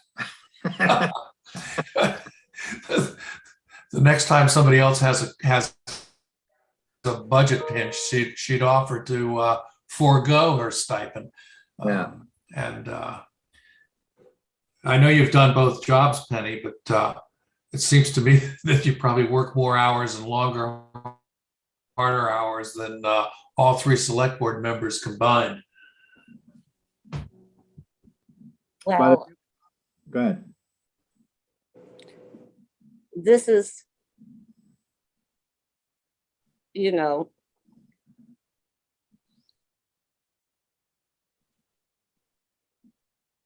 I'm sorry. Well, that's all right. I didn't mean to put you on the spot. Okay, let's, Can I say something? sure. I really do think, and I have kind of done a little survey of the employees of this town. Money is not everything. Very few, actually, none of the employees that I have spoken to have told me that no one has ever come to them and thanked them for the job that they do and been appreciated for what they've given this town. Terry, Phil, Michelle Ames, those people put their lives on the line, being exposed to the public, and not one selectman ever went to them and said, we really appreciate what you're doing. That couldn't be And from the truth. myself is Betty, included Betty, in that. Betty, I'm gonna cut this conversation off. First of all, that's completely not true. It's, and Terry, I think will tell you that. I think I Terry, agree. as well as others. And that conversation is not germane for this discussion. And plus, it's not true. So I'm gonna move on. Hate to cut you off, but it's just simply not true, Betty. So Penny, I get this, we're gonna move on. You're comfortable. I'm more than willing, and I think the others are, to increase it, but it sounds like you're comfortable where we are. Yes, I get a lot of gratitude from the people Yeah. in this town for what I'm doing, and that is enough for me. And I thank you all the time. And I thank Betty for the past 2 years. She's been a wonderful, wonderful help to us here at the library. Okay, so we're good with that. We don't have any wages there. The unemployment and FICA, mowing. We're all set there. Does that include the new field next to? It should, because we traded that off for Thorndike, right? I believe so. Repairs, is that the stones and stuff? Yes, and that line is underspent because we were able to have the 3-day workshop funded by the Maine Old Cemetery Association. So that's why that line was not expended, but I would like to keep it in there and continue to have the 6 to 7 days of repairs with the Gravestone Matters Company coming to town. Okay. Avenue 8 construction. You want to just highlight what we're up against there? And Well, we are out of plots to sell, and we have the potential to develop the last avenue up there. And we met with Joe Baum, who advised us about how we could do that. And it would have some walk-in lots and another avenue with frontage, and it would buy us a few more years at the village cemetery. And I believe the 12-7 was to do the entire job, wasn't that? yeah, I actually met with Penny and Joe Baum. The way to maximize the lots up there is to create one avenue down the middle of that field. The thought would be that it would run from Field Street to Field Street.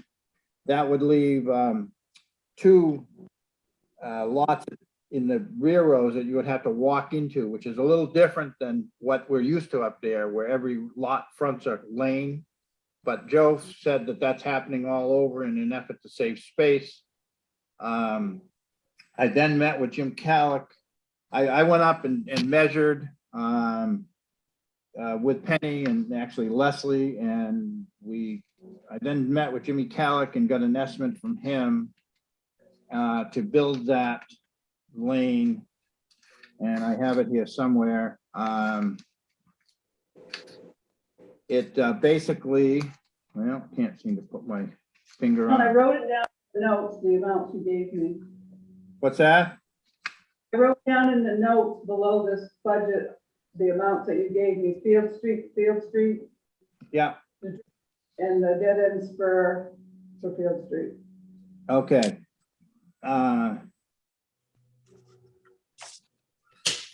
Oh, no, okay, then that's yeah, I thought that looked high. The dead end spur would be an alternative, Terry. Oh, okay. So it would be 8,977 to build the entire length.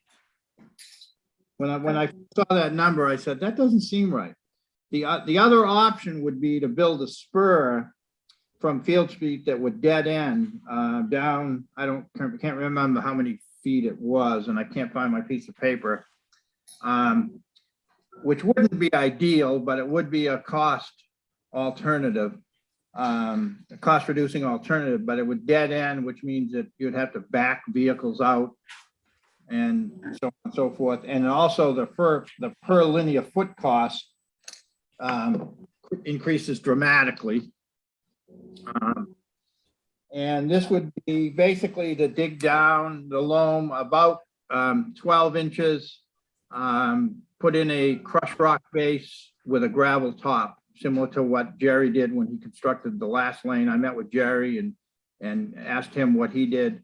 It obviously is not a road in the sense of, you know, a public way. It's a gravel lane. I think it's 10 feet wide, the actual travel lane. And any loam that was taken out would be left on site. There's a lot of low spaces up there that we could fill, so that shouldn't be a problem. And that's it. So we're down to like 3.5 lots. I mean, we're literally out of lots. Yeah.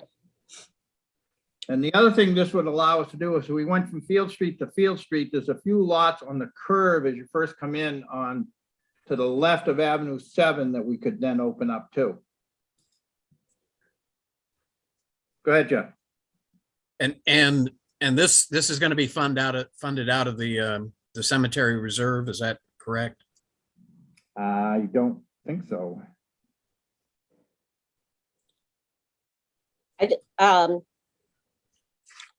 Well, We did budget some money this year, which we could, for that we could carry over, correct? or we could spend it before. Right. Which, 2,500 there. yes, and if I'm doing the math right, if you take out that spur, that takes us down to 89.77. And if we spend 2,500 on the project by June, that takes it down to 64.77. I'm not sure what is in the cemetery reserve, but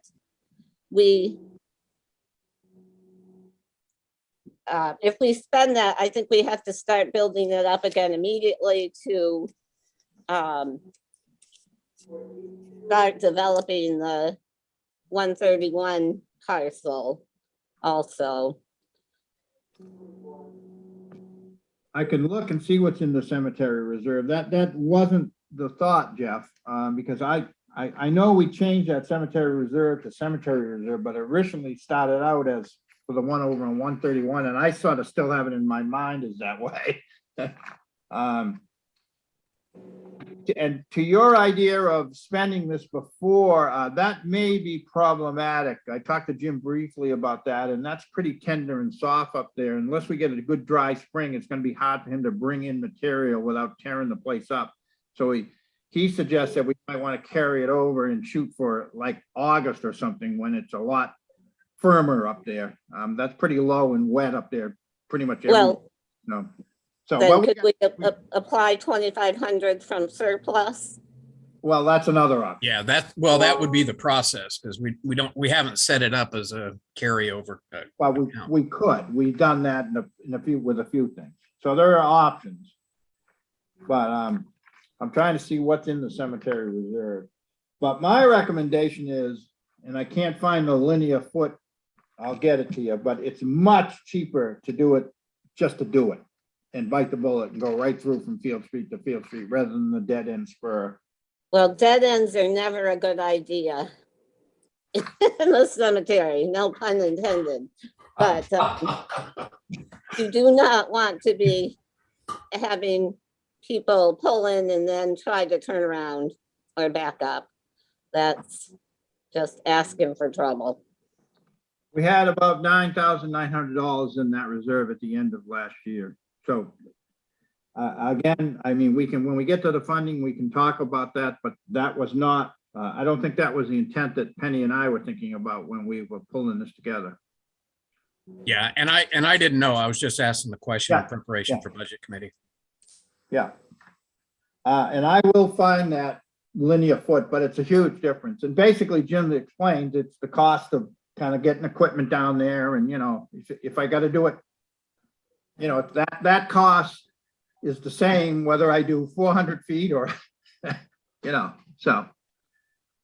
And we might even wanna, I think that included a small contingency, but given the cost of fuel, we might even want to bump that up a little bit, but. What is that adjusted number if you take out the 3735? Well, Eight, I nine- just, oh, go ahead, Jerry. I got 8977 if I took out the 39.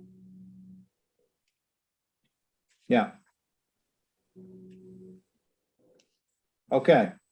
It's about 400 and something feet from street to Field Street. And just as an aside too, I should mention to you, we haven't done anything over the years, but we do have a lease. Not a lease, but an easement on Field Street to use it.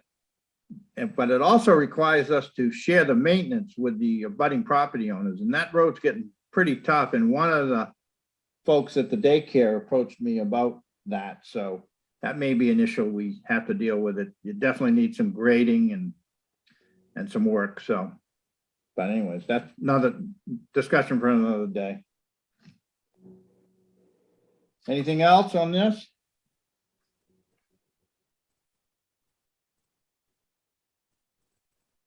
Terry, can I ask the Georges River Shellfish, did you get communication from them that amount's gonna stay the same?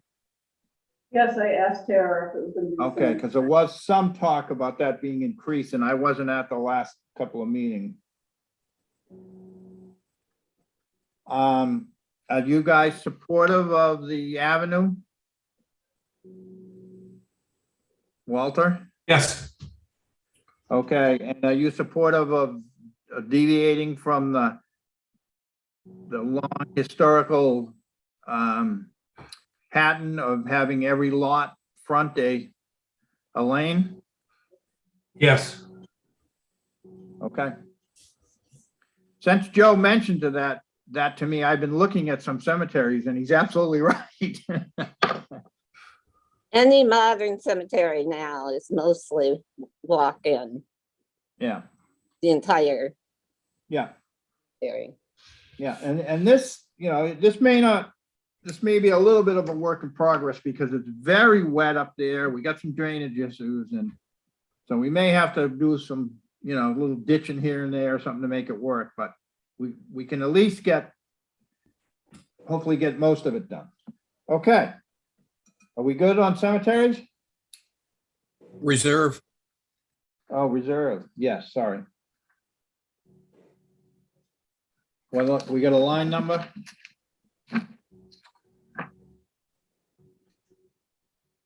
One, 2, 2, 5. Oh, I'm sorry. 229. Can't hear you. 1229. 1229. Okay.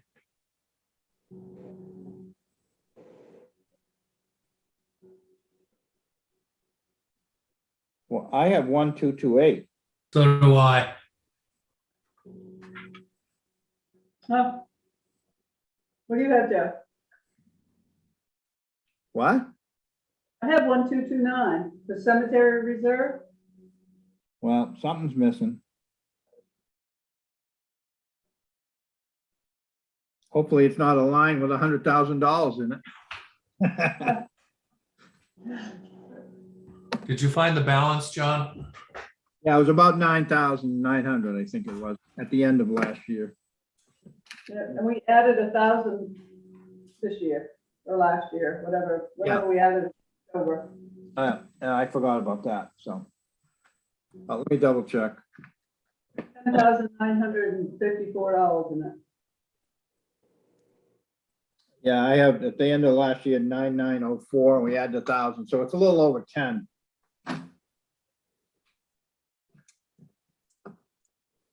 So are we good with the 1,000? Yeah, is the thought process that gets built up and then used for Anderson? Well, originally it was actually called the Anderson Cemetery Reserve, and then that name, That's right. I'm not sure, I wasn't around then. That was my fingerprints are on that crime somehow. But certainly it doesn't hurt, I mean, to keep it just a cemetery reserve. I suppose if we actually fell short of completing our project this summer up at the village, we could, you know, perhaps the select would, if we needed another $1,000 or $500, we could take it from there or something, so. Anyways, are we good with the $1,000 contribution? Walter? Yes. Okay. Is that it for you, Penny? I think so, and I just wanted to let Jeff and Walter know that probably the Anderson Cemetery will be mostly walk-in. It'll just involve one avenue around, not the perimeter, but just in from the perimeter. And everything inside it would be walk-in. And there is wetlands in the middle that would remain wetlands. So I can't imagine how long that road will be, but it seems like if we could build up the money to do that in one fell swoop, that would pretty much develop that cemetery. You may need to do some tiering though, to level some sites off, perhaps. Yeah, Yeah, because it's definitely sloped pretty much, or at least It- part of it are, yeah. Which, but this should open up a lot of lots for several years if we put this it will. out. Yeah, Well- yeah. We're also talking about making them a little smaller. Right now, we sell lots that are 10 by 12, Yes, and Joe felt we could do them 10 by 10, that was kind of the standard these days. So, anyways, okay, what's next? thank you. Thank you. Thanks. Social services.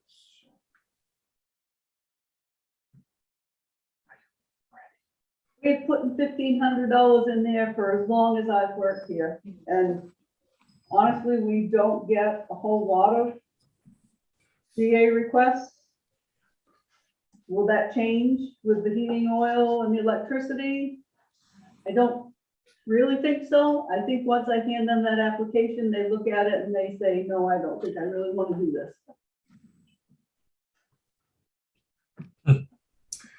That's an interesting observation. Thank you, Terry.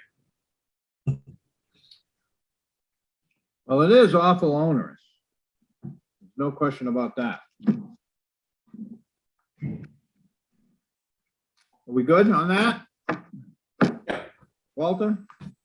Yes. Okay, that was good. Street lights. Got a line number? Somewhere.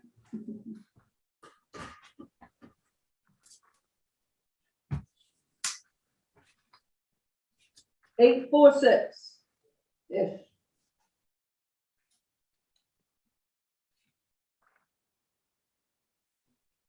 Okay, what do we got?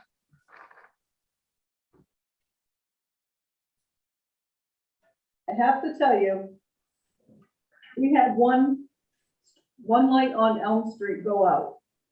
The bulb was under warranty. It was $240 for service call and $240 for travel fee. So they suggested next time you wait till you have several lights out, so it's only one service call and only one travel fee. Well, that's a great safety approach.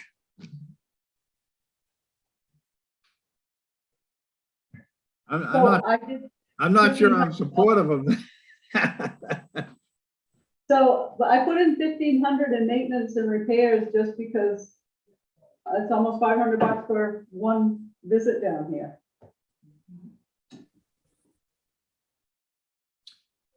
But obviously, the the fuel and utilities and stuff is down dramatically, so there is a huge savings here, even with the 1,500. Yes. But again, I don't, for a while, we had a credit, CMP was still charging us for delivery to some lights that, or they were charging us lights. We ended up with a credit from CMP. It's one of those weird things that no one ever really could explain, but they said, well, that's what you've got.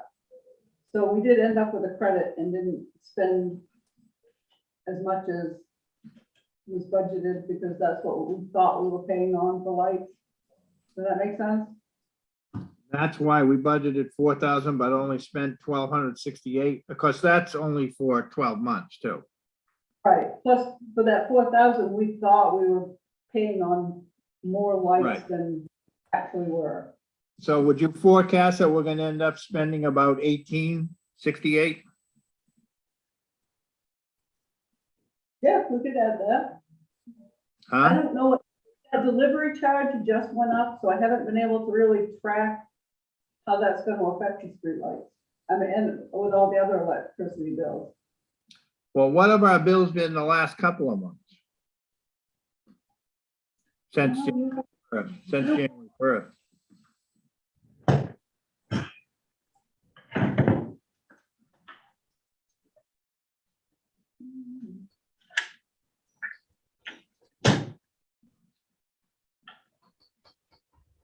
Les, are you getting stuff ready? Well, water and. Yeah.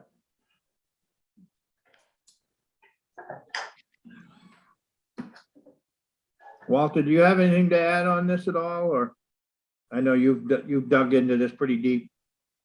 Yeah, well, not since we haven't done anything since we had a meeting with them to go, but those were the first 3 or 4 events, which were all covered both, all under warranty. Do you Our think, last Go ahead. streetlight bill was $182. I can't hear you. Our last street light bill was $182, and that's the first street light bill we have gotten since the delivery charge went up. And that's for 1 month? Yes. Yes, I have to say, I started this budget long before all this stuff happened. You're gonna find that when we get into building and grounds too, because I need to add more to the fuel and the electricity, but that's probably a story for tomorrow. We're never gonna get to it today.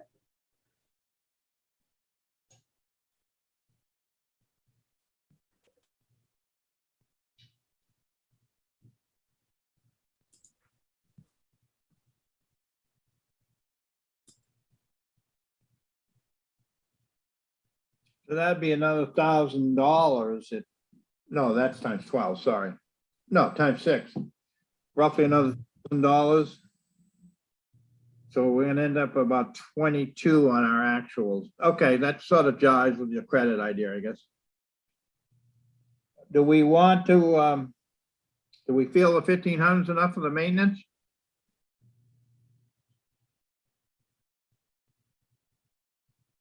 Everybody good? Walter? Yeah, until we know otherwise. Okay. I'm not trying to push, I just want to keep us moving. So John, what do you want the fuel and utilities? Do you want that line to be increased? No, I just said, are you forecasting, pardon? We're gonna leave it the way the 1512? Well, if we, well, what's 182 times 12, just for chuckles? 2184. Oh. So is that, I'm not sure how you figured it, Terry, so hard for me to, I think when I figured it back, when I started doing this, I took the last 4 or 5 of the bills and averaged them out and then multiplied it by 12, but clearly with this new delivery charge, I think it should be increased to the 2184.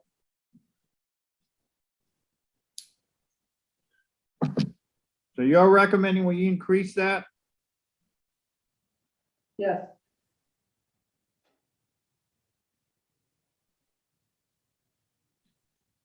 To say 2,200 for a round number? Yep. Okay, you change that on the department head request? Is everybody good with that?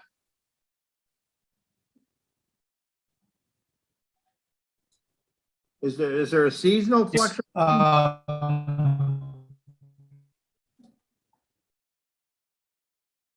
there probably will be a seasonal fluctuation, but this last bill we got was for February, and it's getting lighter then. We could do 2,000. No, I'm happy with the 2,200, but. Walter, you all set? Walter's frozen.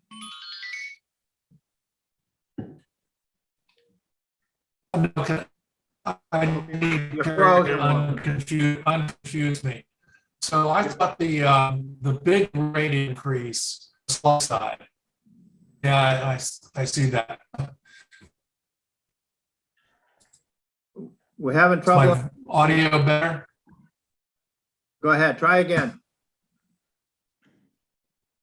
Yeah.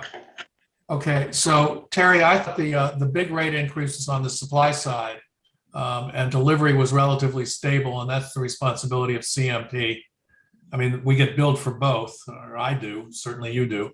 Do I have that wrong? Because you keep referring to delivery charge. I might just have it backwards. I just know one of them went up a lot. Okay, all right. I'm looking at the two.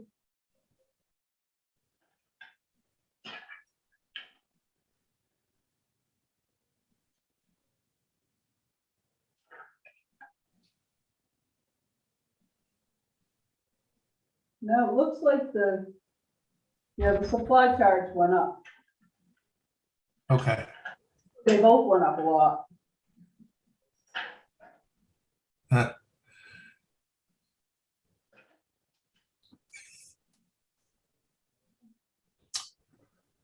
All right, I'm good.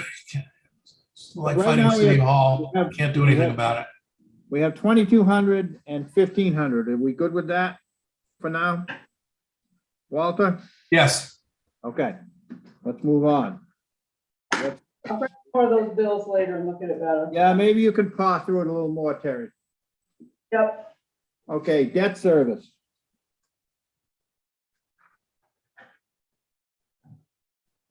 Where are we?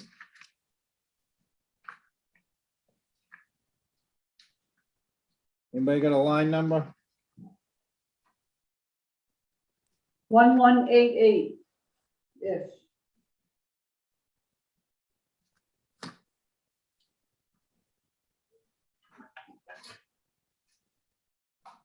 One eight eight.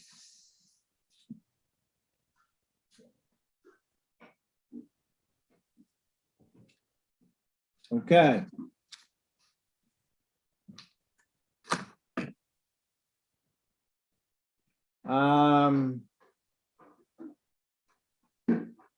Okay, do we have any questions, comments? no, totally mechanical. Everybody good? How much longer do we have on the streetlight loan?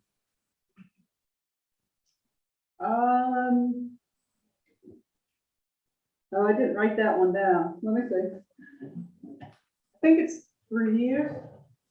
I tried to write down how many years was left of each one.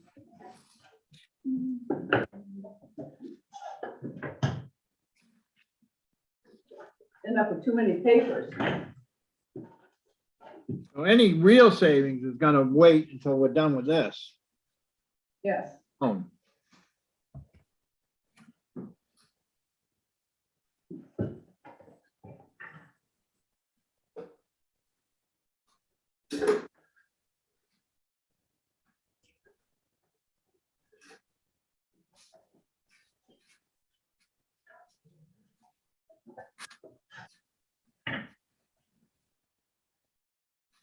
Walter, do you recall how long that loan was?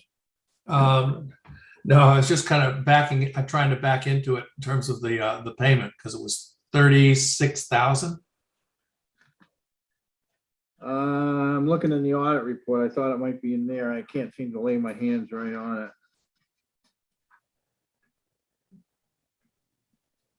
it. Yeah, I think we went back and forth, or you guys went back and forth on either a 3-year or a 5-year, and I wasn't sure where it ended up. Looks like it was probably 4 or 5.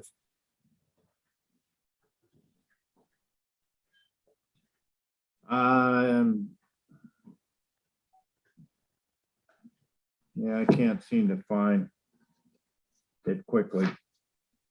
Okay, Well, Jeff, can Terry get that to you later so we can keep moving? Okay, Terry, just make a note and get it out. And we'll have that available. All right, what's next?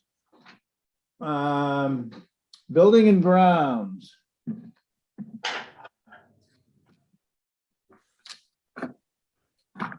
Terry, want to walk us through this? Yep. Well, start with a line number. Oh, I got myself first. We probably should put those on the agenda. I'll do that, or I'll have them ready for you for tomorrow. Thank Here, if you just ask questions about, All right, so we're at line 278. yes, Okay. I have concerns about heating oil and electricity. I think when I did this, I didn't know the world was gonna go crazy.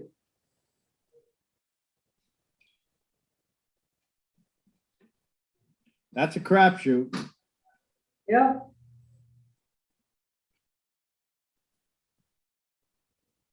Thoughts?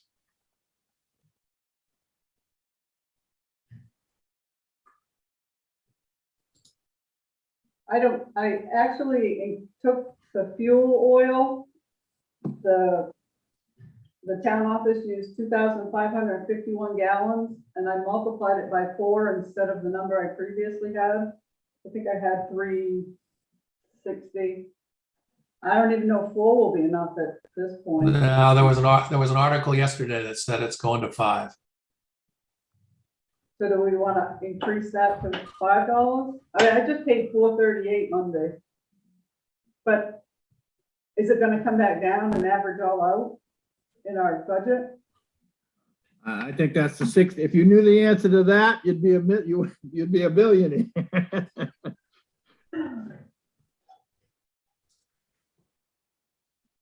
I think we just got to take a stab. I mean, I think that's the most volatile thing in here.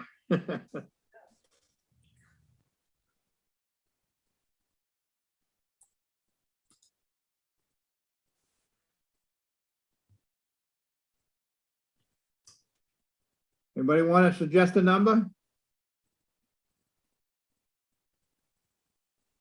We're also going to be using Guilford Butler more. Yes, and that fuel is underneath its own, the utilities, Guilford Butler. Oh.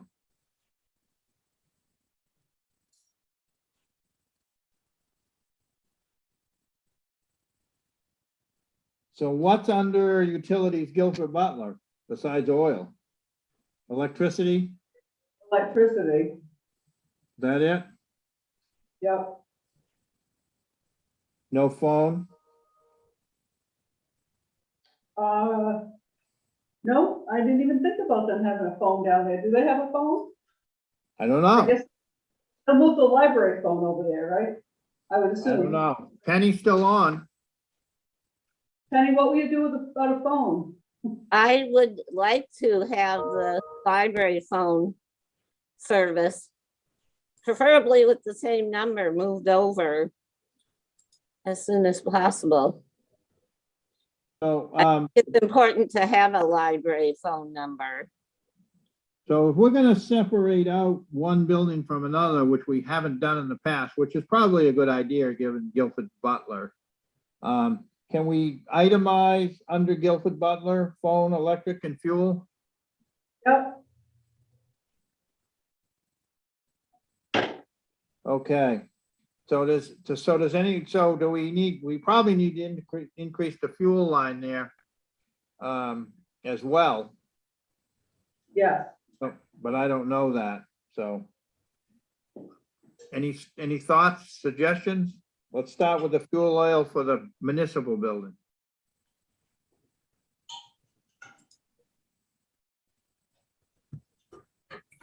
Any I think for suggestions? the municipal building, we should go with $5.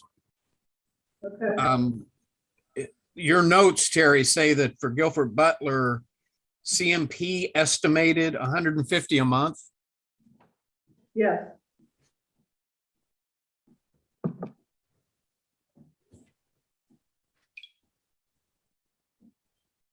And I'm open to all suggestions. That was a clue.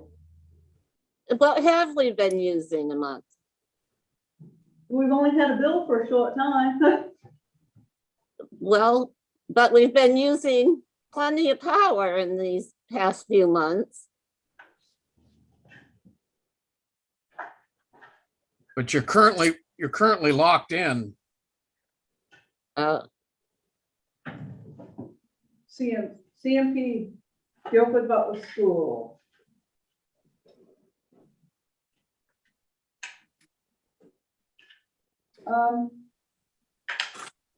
Looks like since we got it, or have actually paid for it, about $70 a month, $75 a month. And I figured you were gonna be there a whole lot more, that it would, and we had an increase, that it would, I guess that's how I came up with 150. Well, we have been there about every day using power. I discovered there was a bus heater running in the garage that I didn't know about.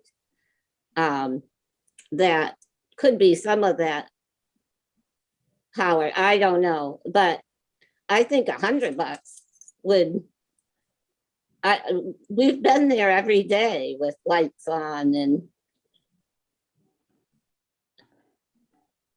I don't know.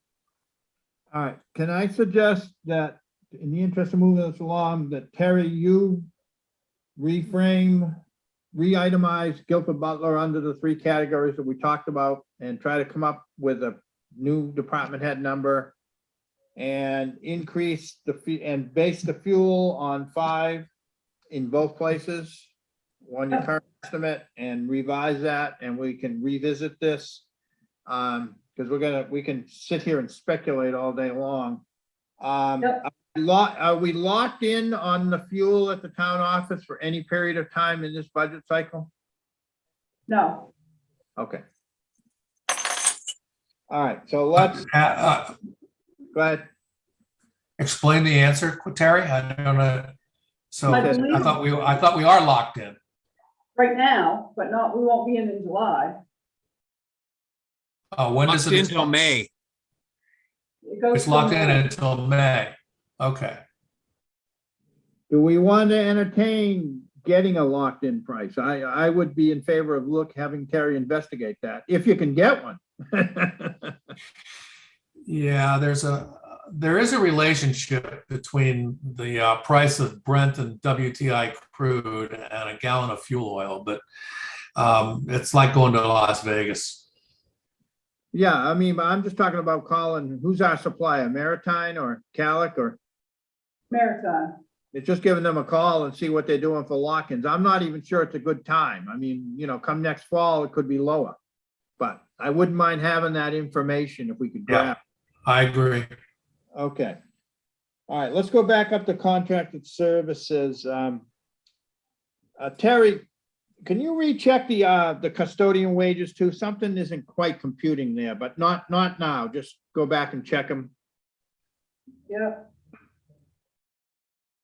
And all right, contracted services. I think we're pretty.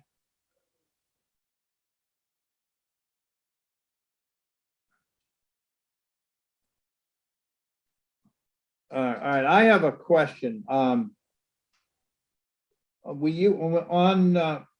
where it says unanticipated, I assume that's kind of unanticipated maintenance issues. Yep, We used to plug in a number there for exactly that, unanticipated. And then down on the facility maintenance, we plugged in a number that actually had projects tied to it with estimates. Is that 9,000 based on anything, or is it just based on past practice? Is there a list of projects that add up to 9,000? there is a list of projects and I'm still waiting for Ralph to give me numbers, so I just made a guesstimate on a number. Okay. So that's a fluid number. We may have to change a little. Also, there's a number in there, paving the fire department parking lot, 14.4. I was looking around and went around with Hager, as I told you before, looking at roads. We looked at that parking lot. The parking lot is really starting to crack and break up, and if we don't do something soon, we're gonna be spending a lot more money than if we do something sooner. I mean, once it starts to crack and break up and the water gets into it, freezes and thaws,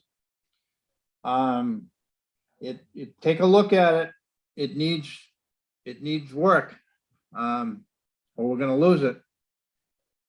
I mean, maybe we can get another year out of it or something, but I would ask you guys before you dismiss it out of hand to take a look at it, particularly on a rainy day.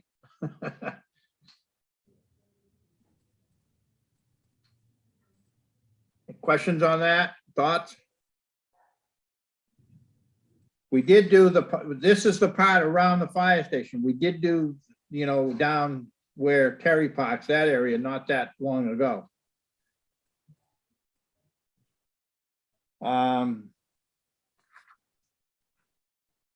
Anything else on this?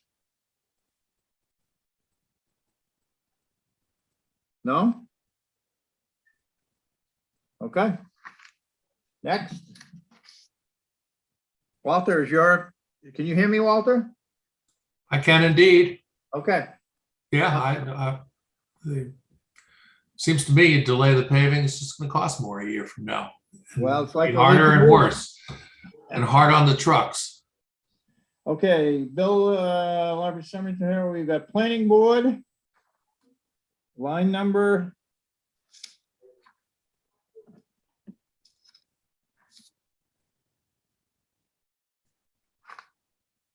Get a line number?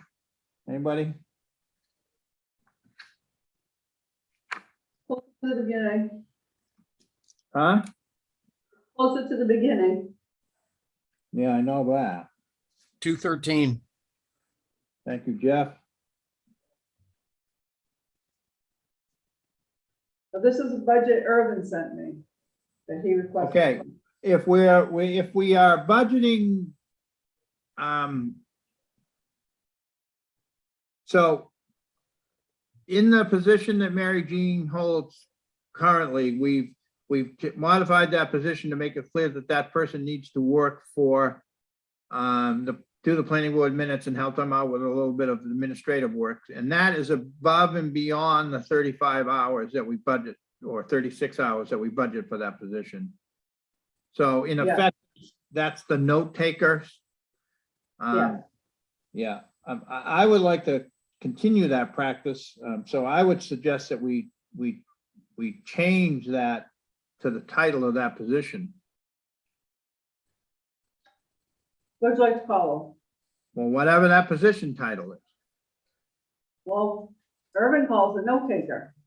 Well, I know, but I'd like to change it to whatever the position title is of How that. about recording secretary? No, I mean. No, Jean Marie's position. Jean Oh. Marie's position title. To sort of embed that, if you will. Didn't understand that, sorry. Well, that's fine. Okay, I see what you're saying. Yeah. Yep, And okay, note taker's gone under contracted services. Rest of it, I'm fine. The note taker notes is wrong too. It's not $100 for each monthly meeting. It's her hourly rate times her hours. This is Urban's budget. He was the department head that sent it to me, and that was his rationalization. Yeah, 17. right, but I'm talking of, no, you can leave it, you can leave the numbers as he requested. I'm fine with that. You can leave his notes, but we can add notes too as the select board. Okay, what do you want it to say? I would Paid just, at hourly rate? I would just like to say based on select board recommendation for that position based on X hours times an average of whatever it is, that adds up to roughly 1,700. Okay, We good? CEO LPI? Anybody got a number?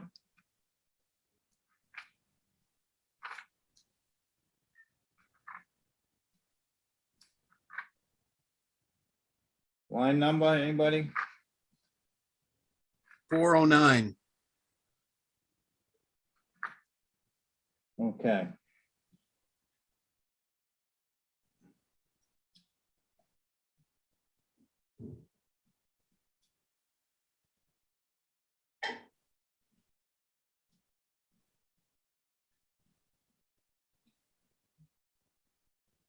So I don't understand the actual column.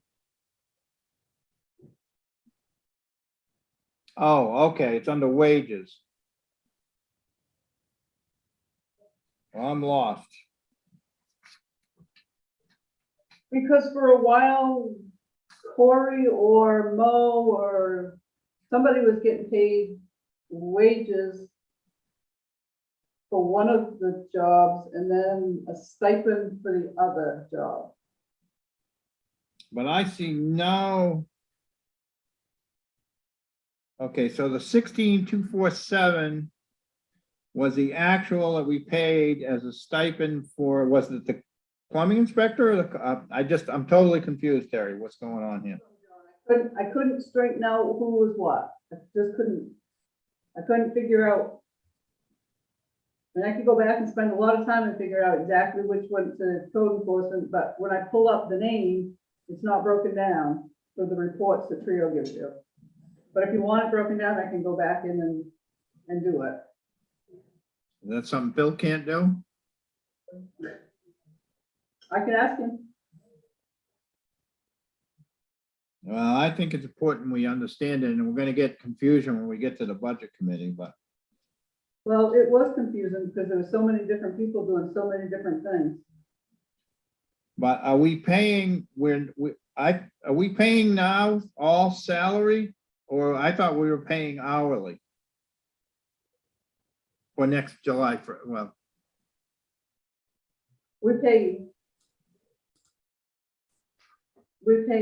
My recollection was he gets paid by the hour, pure and simple. but it's all budgeted under salaries. Okay, so I move it down to, Well, I don't know. Is it salary or is it, well, he is paid by the hour, then that's a wage. but in theory, I'm paid by the hour, but you have me under salary. No, you're paid a salary. You get the same amount whether you work 2 hours or 700. 700. All right, I thought we had agreed to pay both those positions hourly. Yep. And not only that, some of it may go to Terry Brackett, particularly the plumbing inspector, if Dan doesn't have his certification by then. yep, So yes, I think those need to be moved to. And I think we need to reconstruct before the budget committee, how we, kind of the hour rate, what the sort of baseline assumptions are. We need to revisit that. Unless you did that on the notes. at the bottom, yes. You did 14 hours per week. That's perfect. And then the plumbing inspector, Well, yeah, I got that from Terry. He said that's how you figure it, to get a number. 2.5 hours per permit. Okay, I'm good. That seems to work. Okay, so I moved them down to the wage line and nothing on the salary and stipend. Got it. And I'll see if Bill can break those out. If not, I'll work on it myself. Don't spend 6 million years on it. What about training? You got $500 in there. How far is that gonna go? I mean, if Dan sticks with us, I think he's gonna need, Yeah, it was more for mileage than training and, well, I know, but well, a lot of the training now is happening Zoom too, isn't it? yeah, You comfortable with the 500?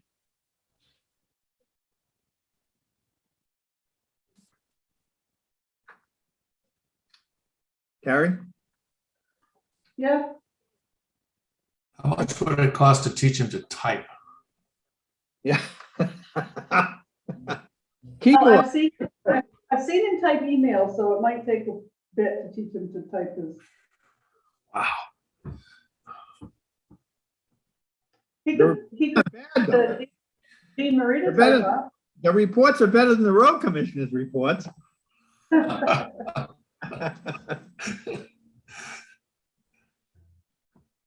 we good to go with this? Yes. We can revisit any of these too. I mean, is that it?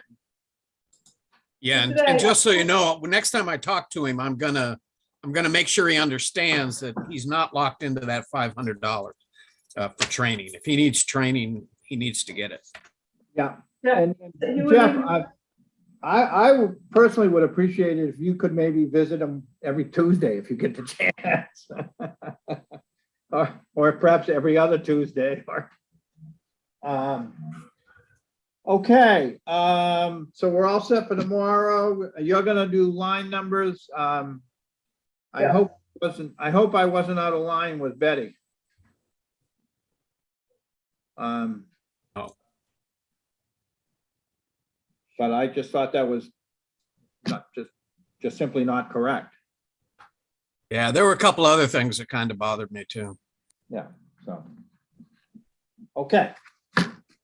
Terry, anything else you wanna? I did send Terry a public works budget, just a few days ago. I've been trying to pull it together. She said she was gonna try to get it out to you today. You're gonna be shocked. But again, I think my purpose is at this point is to kind of get some stuff on the table in front of you that I think we need to do, and realizing we may not be able to do it all this year by any means. But I'm also even thinking of a potential loan, short-term loan to do some stuff. Once I dug into this, we have some issues that have been neglected. Not in a malicious sense or a purpose sense, but just sort of overlooked, so. But I want you guys to get a sense of what I think we're up against over the next couple of years here in terms of some road repair work and stuff, so. Okay? So don't be too shocked. I'll get that out this afternoon. Are we good to go? Motion to adjourn, Move to adjourn. second, Second, further discussion? All those in favor? Jeff, Jeff, Walter, Aye. Terry, John, aye. Penny, thank you for your help. Thank you, Penny and Terry, for hanging in there. Can I ask one quick question? I know you're in a hurry, John. I just want to be clear. No, I'm not in a hurry. I'm not in a hurry. Yeah, you are. You said 11:30. You got. I got That's 5 8 minutes. I got 5 minutes. That's all the time in the world. All the meetings that were scheduled in the next 7 days are zoomed like they were posted. When the planning board meeting comes around, and I'm asking so I can tell Jean Marie, next week, do they have to offer it through Zoom or only if someone on the board has an accommodation that doesn't want to attend by Zoom? Or is that the discussion of having a hybrid meeting later? I'm sorry, repeat the question? The meetings from here on out until till your next meeting, when you talk about, I guess, hybrid meetings. Can Only, we if- meet only if a, Zoom? only if a member needs it to be. Certainly, any of the boards are free to do it by Zoom. They're not currently, our policy doesn't require that after the 7 days.